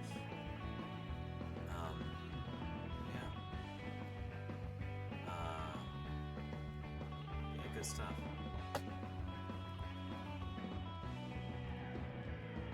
Here, let's see if we've got any new PBS Eons videos. Those are always a good time here. When India was an island. Shoot, let's talk about that. We've got a number of different dinosaurs from India that tend to be pretty interesting. This area was so isolated. This was a subcontinent way off on its lonesome. Let's take a look. Stay tuned for the end of the episode for a mammoth announcement. We need to talk about the biggest breakup of all time, the breakup of the supercontinent Pangaea. Around 200 million years ago, the ground split open, and the crack grew until it reached all the way across the supercontinent, eventually flooding with seawater. This seaway connected two ancient oceans together, Yeah, so we called this the Tethys Sea, if we're on the same page here. separating Laurasia in the north from Gondwana in the south. And it also separated all the plants and animals that lived on each. This was a major fork in the road of evolution. Life became divided into two different groups, but they didn't lose touch forever. The subcontinent of India became a sort of island messenger between the two halves of the globe, breaking away from Gondwana and traveling 9,000 kilometers across the sea to collide with Laurasia. And in the process, pushing up the Himalayan mountains. You can see that Traveling happen here. 9,000 kilometers across the sea to collide with Laurasia. Yeah. This journey took 35 million years, but the plants and animals that went along for the ride when India became an island eventually reunited with their long-lost northern relatives. Kind of. Because a lot can happen over that much time. And ultimately, when India smashed back into Asia, it really just traded one form of evolutionary isolation for another. When the breakup started, Gondwana was made up of what is now South America, Africa, India, Antarctica, and Australia. Africa, And New Zealand, Madagascar, too. and India. So this summer when we were working with Matt Lamana out in Wyoming, he specializes in Gondwanan dinosaurs. So dinosaurs from particularly South America, but also Australia, Antarctica, and a little bit in Africa too. I don't know if he's worked in India yet. But dinosaurs from Gondwana are undersampled. We don't have as many dinosaurs from Gondwana as we have from Laurasia. And it's not because there were fewer dinosaurs down there. It's just that, I think like I just said, they're oversampled. Or they're less undersampled in the north. In North America, in Europe, in Asia, we've got a lot of paleontologists working there. We have fewer paleontologists in the Southern Hemisphere. There are fewer academic programs. There are fewer museums. There's just fewer resources for working down here. But yeah. It's important to remember when we're thinking about, you know, like, oh, what's going on during different times in the age of dinosaurs? How are dinosaurs evolving? What do they look like? What's the general story during these different time periods? Oftentimes we forget about what's going on down here in Gondwana. It's often the Laurasia show. Laurasia isn't the end-all be-all. You know, you've got an entire other supercontinent down here. Africa, India, Antarctica, and Australia. Africa, Madagascar, and India were once neighbors. That is until sometime around 120 to 100 million years ago, when a rift formed, breaking India and Madagascar away from Africa and isolating all the Gondwanan plants and animals living there. Then, around 90 million years ago, Madagascar split off and India was basically on its own. Now, we know that island isolation often leads to unique evolution. Think of the Galapagos. And Crimson Carnotaurus says, is it a massive ache for foreign paleontologists to get involved in expeditions in other countries? Not necessarily. It can be a big pain in the butt for people from other countries to come to the United States to present at conferences or to do fieldwork in the U.S. I can think of multiple examples of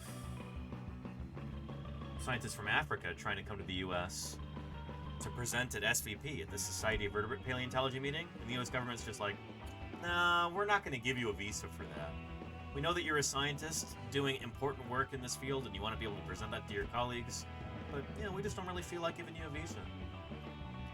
That happens all the time, and it's extremely frustrating. So oftentimes their North American colleagues have to present the research for them. Because the U.S. government just can't get their act together. That happens a lot. So, but then sometimes also people from one country want to be able to go and do research or fieldwork in another country, and they just can't because maybe it's too dangerous there. There's, you know, instability. There might be militia groups that are running around, you know, taking people hostage and stuff like that. So, yeah, anytime you've got international travel to very remote areas, you can get issues like that. Yeah. Was there a dinosaur that looked like a dog? Asked Lost Ted.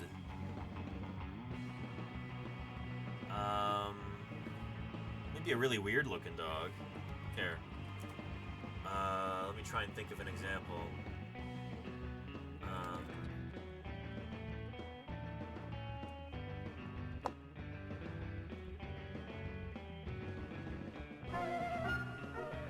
Here's something stranger than science fiction. Prehistoric fact. Lost Ted, thank you for the follow. Yeah, how about this guy called Spiclipius? This is a ceratopsian dinosaur from the late Cretaceous of Alberta, Canada, if memory serves. Does that one look like a really weird looking dog? How about this one? Be a pretty weird looking dog. That's close enough, right? Yeah.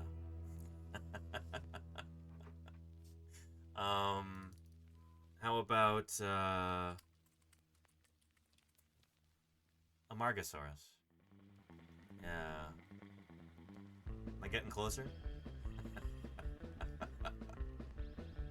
Can you pet the dog? Just careful around the neck. It's probably a little bit sharp.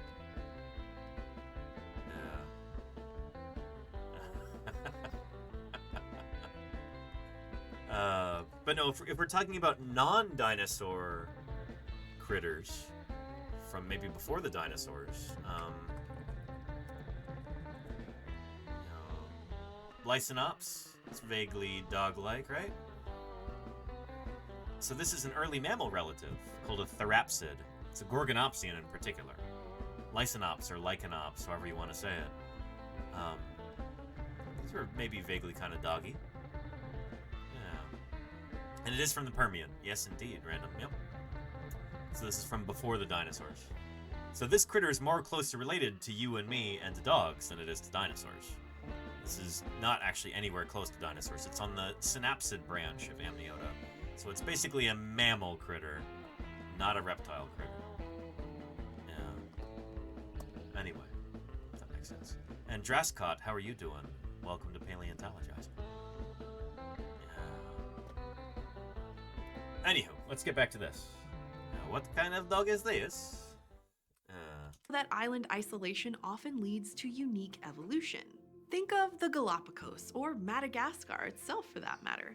This is allopatric speciation, where a physical barrier creates a separation that leads to new species. And during the Cretaceous period, the island of India was home to a bunch of animals that were suddenly cut off from the rest of the world. Everything from frogs, lizards, turtles, snakes, centipedes, and crocodiles, to plant-eating sauropods like the gigantic Dinosaurus, and meat-eating theropods like the two-legged Indosuchus and Rajasaurus. Welcome.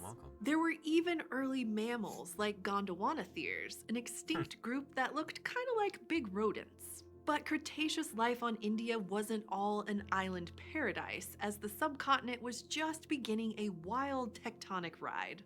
When it first broke away, it was traveling at around 5 centimeters per year.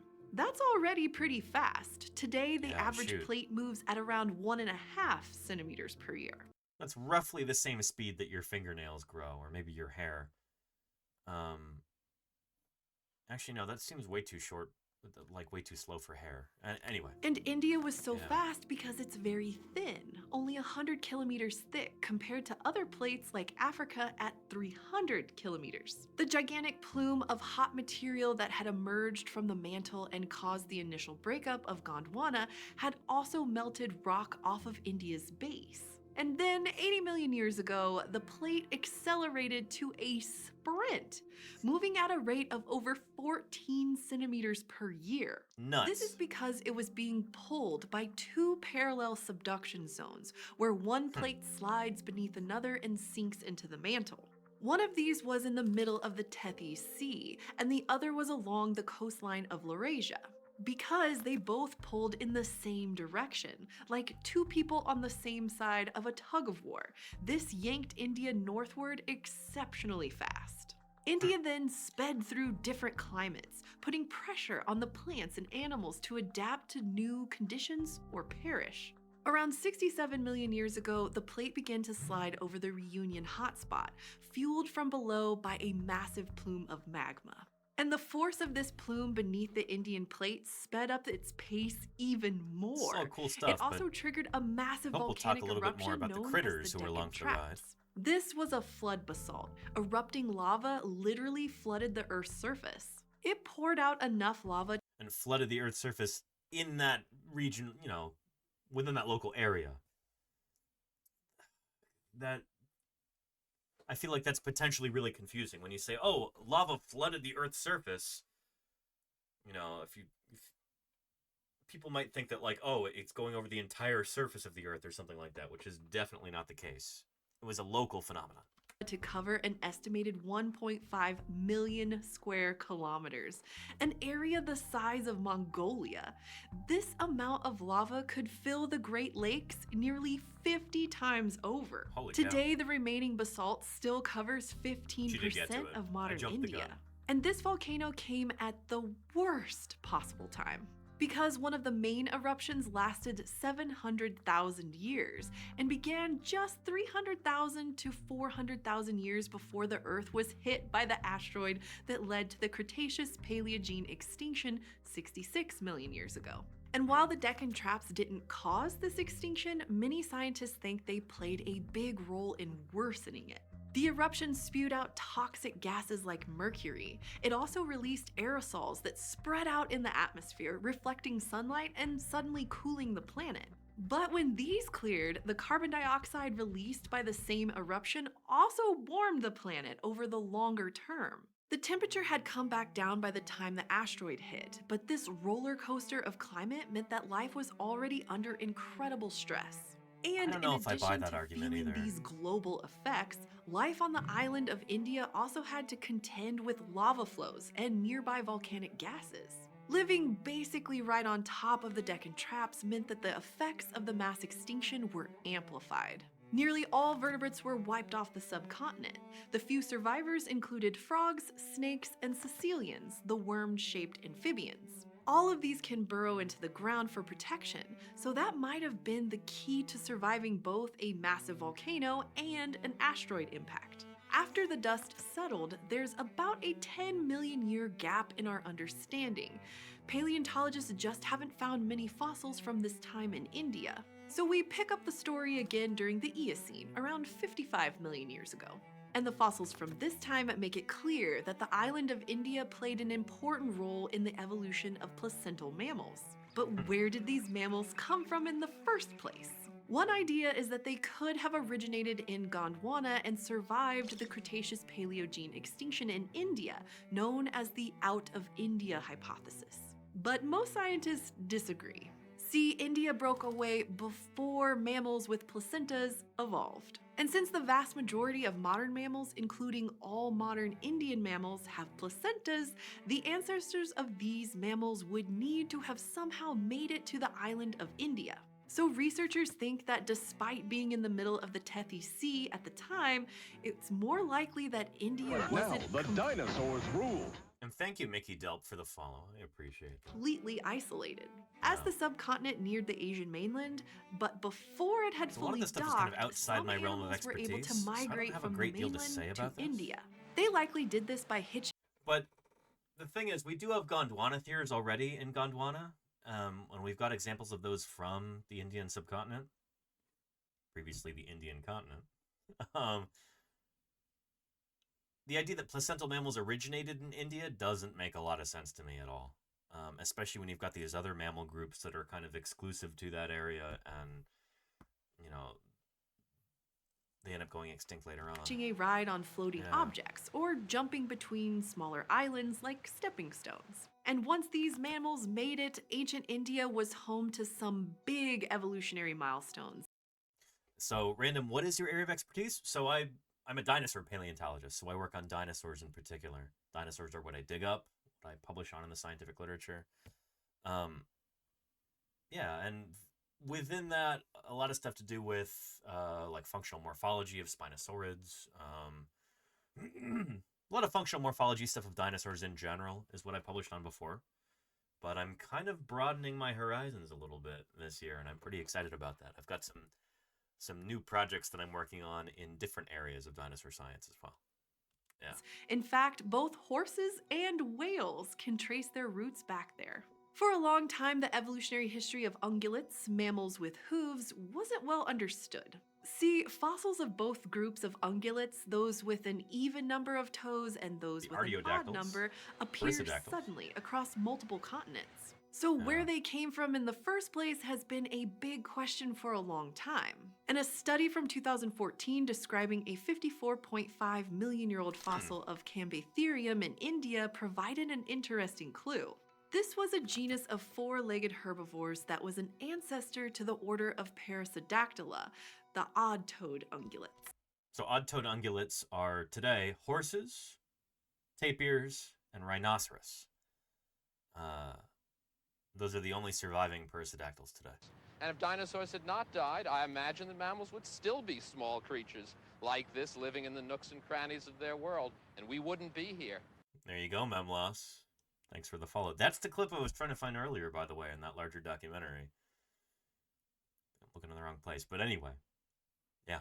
Yeah. Today, this order includes horses and rhinoceroses. So this And tapirs. entire order could have originated in India, as it was nearing a collision with Asia. But what about the even-toed ungulates, called artiodactyls? This group... Yep. And the spices, I didn't know rhinos had hooves. You don't have to have hooves to be a hoofed mammal. So, like, do camels have hooves? I'd say no, but they're artiodactyls. They're even-toed ungulates. They're, you know, cloven-hoofed ungulates. Whales are artiodactyls. They're part of the cloven-hoofed mammal group, even though whales don't have hooves anymore.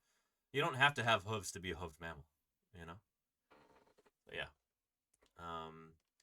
And Random Zambi says, we are odd-toed mammals? I mean, we're not perissodactyls. Here, let me show you. We're part of another group as primates. But, there we go.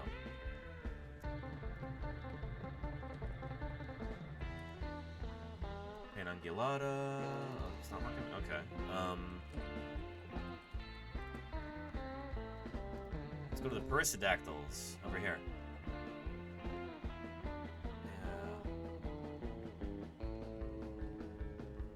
There we go. The odd-toed ungulates, perissodactyls. These are horses and their relatives, and tapirs and rhinoceros. On formal occasions, he's called Brontosaurus. Big fella, isn't he? 70 feet long. Tips the scales at a substantial 35 tons. Where's our... So I think this is now out of date, actually. This is not really conforming to the Painungulata hypothesis, where you've got the artiodactyls and perissodactyls springing from the same ancestor. Instead, here, perissodactyls are allied with chiropterans, with bats, which is interesting. And with carnivorans. If you're feeling a bit cheated, try blaming the dinosaurs. Anyway, you got the cloven-hoofed ungulates right here. The artiodactyls. Thank you, Angie Nemo, for the 100 bits. I appreciate that. Thank you, thank you. Yeah. So yeah, even-toed ungulates, odd-toed ungulates. And even though humans have an odd number of toes, on each foot at least, that it's not pertinent to this. That's... a lot of critters do. Forget that name, odd-toed ungulate. Perissodactyl is the term that you want to know. That's the actual, like, scientific name for this group. It's much less misleading. But yeah. Yeah. Anywho. And Commodore says, what do you think of the idea of reintroduction? But if people worried about cats making birds go extinct...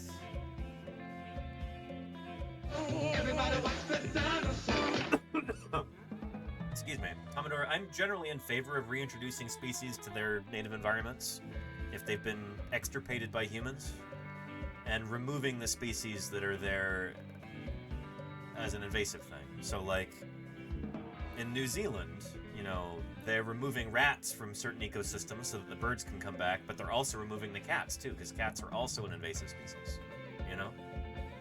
You really don't want to get into a situation where, yeah, here.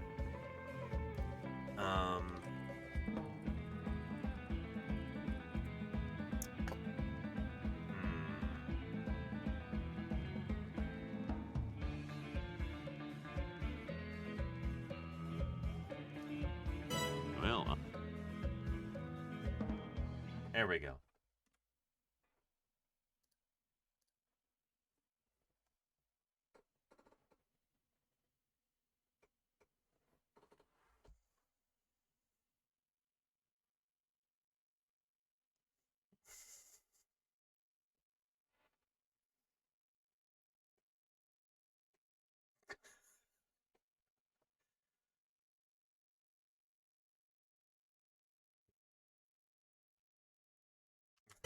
Well, anyway, yeah. Generally, if you've got invasive species, you want to have them out of that environment. they're more of a problem than they are like a fix for the problem. You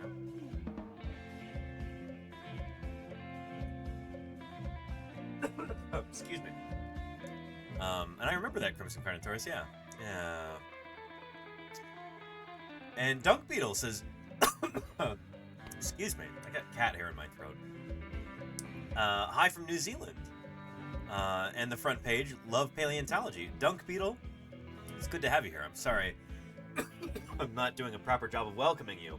There's cat hair going down my esophagus and trachea.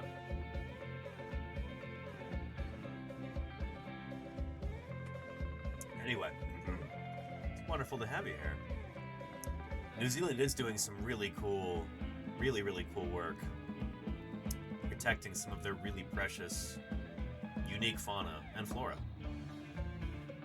One of my favorite critters, Sphenodon punctatus, the tuatara, is native only to New Zealand.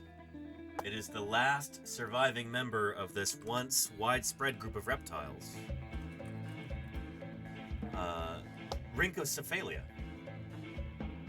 There used to be hundreds or thousands of species of belonging to this same group. And today we've only got one species left in the entire world. Tuatara. They are incredibly cool critters. And they're not lizards. I want to make that very, very clear. Tuatara is not a lizard. Here.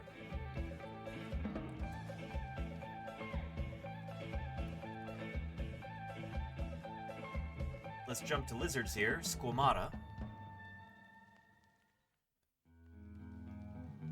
There we go. Lizards and snakes. Squamata. Snakes are a kind of lizard. That's why they're in a squamata clade. But then outside of that, just outside, you have the tuatara. There used to be thousands of species belonging to this group, Rhynchocephalia. Now you've got one species left. So they are... Yeah. And yes, as Random points out, these are older than lizards. They diverged before lizards evolved. So there were tuatara before there were lizards. Or not tuatara in particular, but other Rhynchocephalians. Yeah. Critters, well, that's supposed to be an illustration of a tuatara, but you get earlier ones as well, including some marine ones. These guys actually took to the ocean, and you had marine Rhynchocephalians.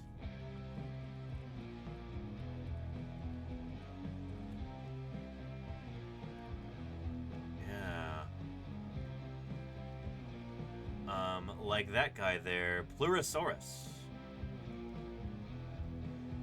was a marine Rhynchocephalian.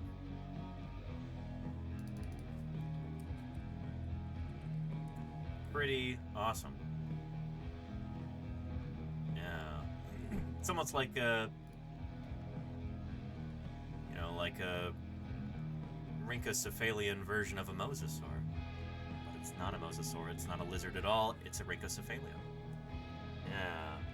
Not Rhynchosaurs, exactly, Salazar. Yeah. And, local Fuquit, thank you for the follow. Welcome to Paleontologizing. It's good to have you here.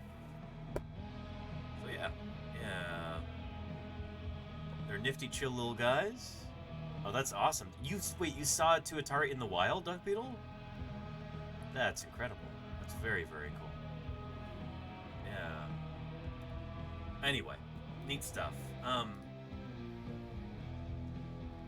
Yeah. Those endemic species, just things that are unique to a certain area, are so cool. And we'll be talking more about that here. This entire order could have originated in India, as it was nearing a collision with Asia. But what about the even-toed ungulates, called artiodactyls? This group includes pigs, giraffes, and camels, as well as whales and dolphins known as cetaceans, who evolved from land-dwelling mammals. And Indohyus was one of these mammals. Indohyus looked kind of like a deer with a long nose. What do you think this evolved into, chat? What do you think this is on the line to?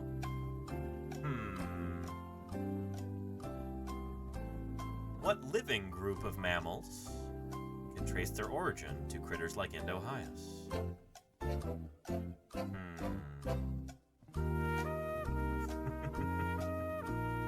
Not sharks, no.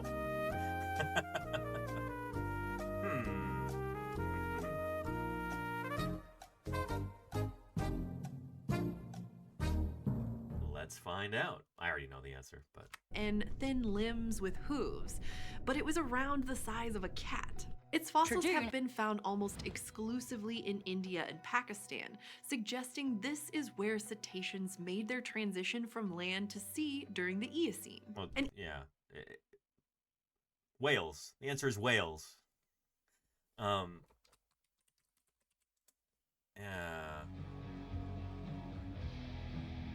So this is Pachycetus, which I think is a little bit more derived than Indohyus. But we know this is where whales came from. Because they've got the same inner ear, the involucrum, and that was like the smoking gun. It's like no other animal has an ear anything remotely similar to this.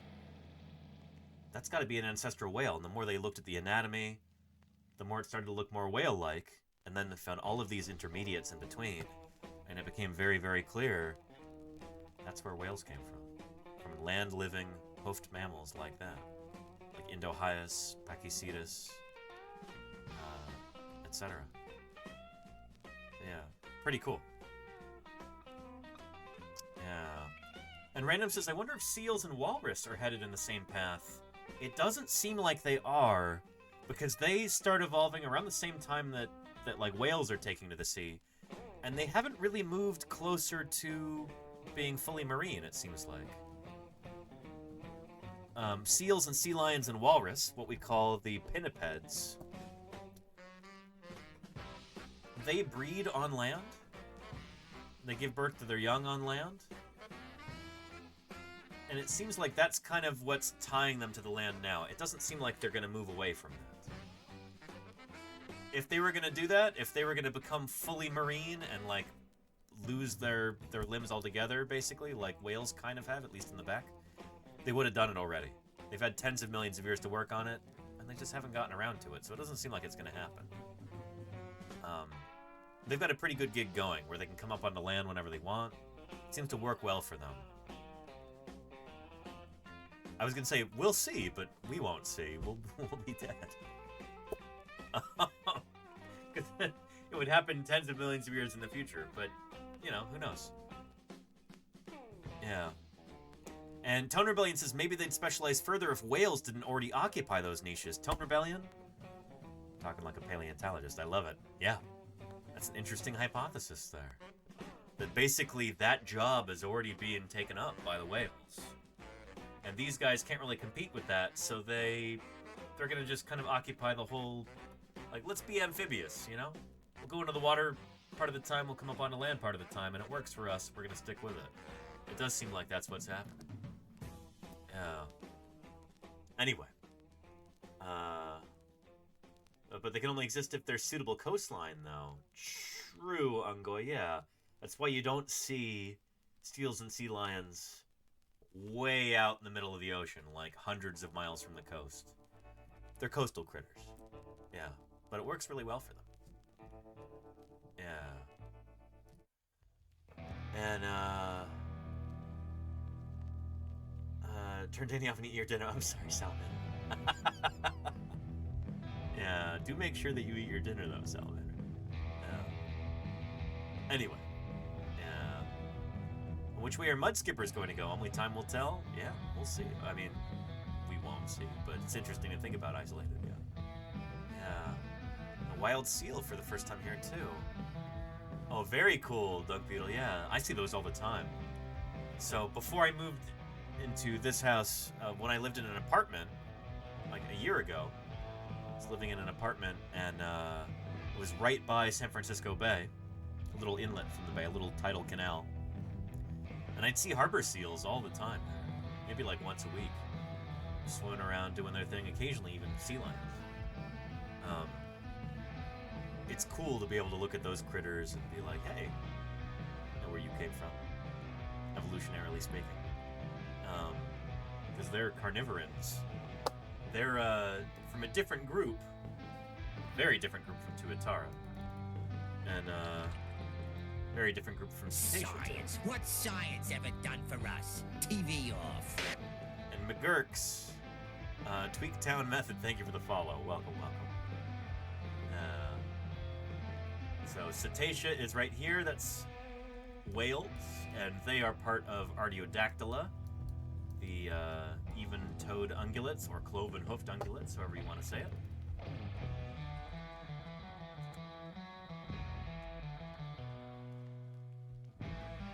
But to get to the pinnipeds, you got to go over here. These are a group of carnivorous mammals. Here we go. Seals, sea lions, and walrus are pinnipeds. So they're related to critters like raccoons and badgers and bears and otters. Carnivora. The dog-like carnivorans. Caeniforms. And carnivorans in general. You go take a left right here to get to the cats.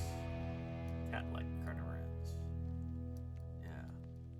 So anyway, cool to think about. Each stage of this transition can be seen in Indian fossils. That is, until 49 million years ago, when the protocetids, a group of extinct cetaceans, evolved. Then suddenly, their fossils appear all over the world. Cetaceans had gained the ability to spread out from the island across the world's oceans. Their ability to swim gave them a head start in terms of spreading out from India. But the collision with Asia provided a burst of new land-based species in both directions. India fully established a connection to the mainland around 45 million years ago, which is when we see plants and animals begin migrating both out of and into the subcontinent. One of these groups was the dipterocarps, a family of trees that can grow to over 50 meters tall, and today dominate Southeast Asian rainforests. They originated in Gondwana during the mid-Cretaceous and were carried across the sea by India. And some animals, like the ungulates, originally came from Asia but continued their evolution on the island of India before dispersing out again. Others, like the blind snakes, centipedes, and caecilians, first originated on Gondwana, survived the mass extinction, and diversified in India before spreading out across Asia, after a very long ferry ride. And the rate at which species migrated back and forth from India to Asia continued to increase until 15 million years ago. Because while India's isolation and journey across the sea was a unique tectonic moment that led to the evolution of equally unique animals, it wouldn't be the last time geologic forces isolated India. Its collision with Asia built the tallest mountains in the world, the Himalayas. And just like oceans, mountains create barriers between groups of species, allowing them to evolve in isolation. But how the Himalayas changed the world is a story for another episode. Cool stuff. Yeah. I'll give you a link to that. And we've been streaming for over 4 hours at this point now. It's about time I wrap things up here. I've got some emails to send. I've got some stuff to work on, science-wise. Let's go ahead and do that. And we'll find somebody to raid here real quick. Throw a mammal under our credits there. And we will go raid into... who? Let's see...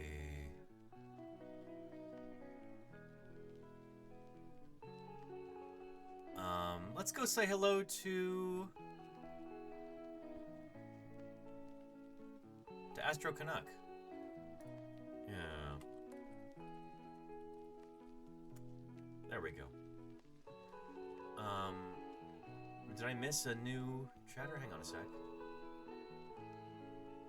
One Zoom, but with the extinct animals as well? Oh, that was Evogeneo, water vascular system, yeah.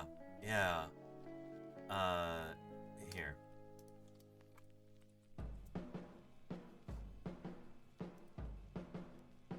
There you go, Evogeneo. It's a little buggy, but it works sometimes. Thank you, everybody, for a wonderful stream. I hope you had fun today. I hope you enjoyed yourself. I hope you learned something.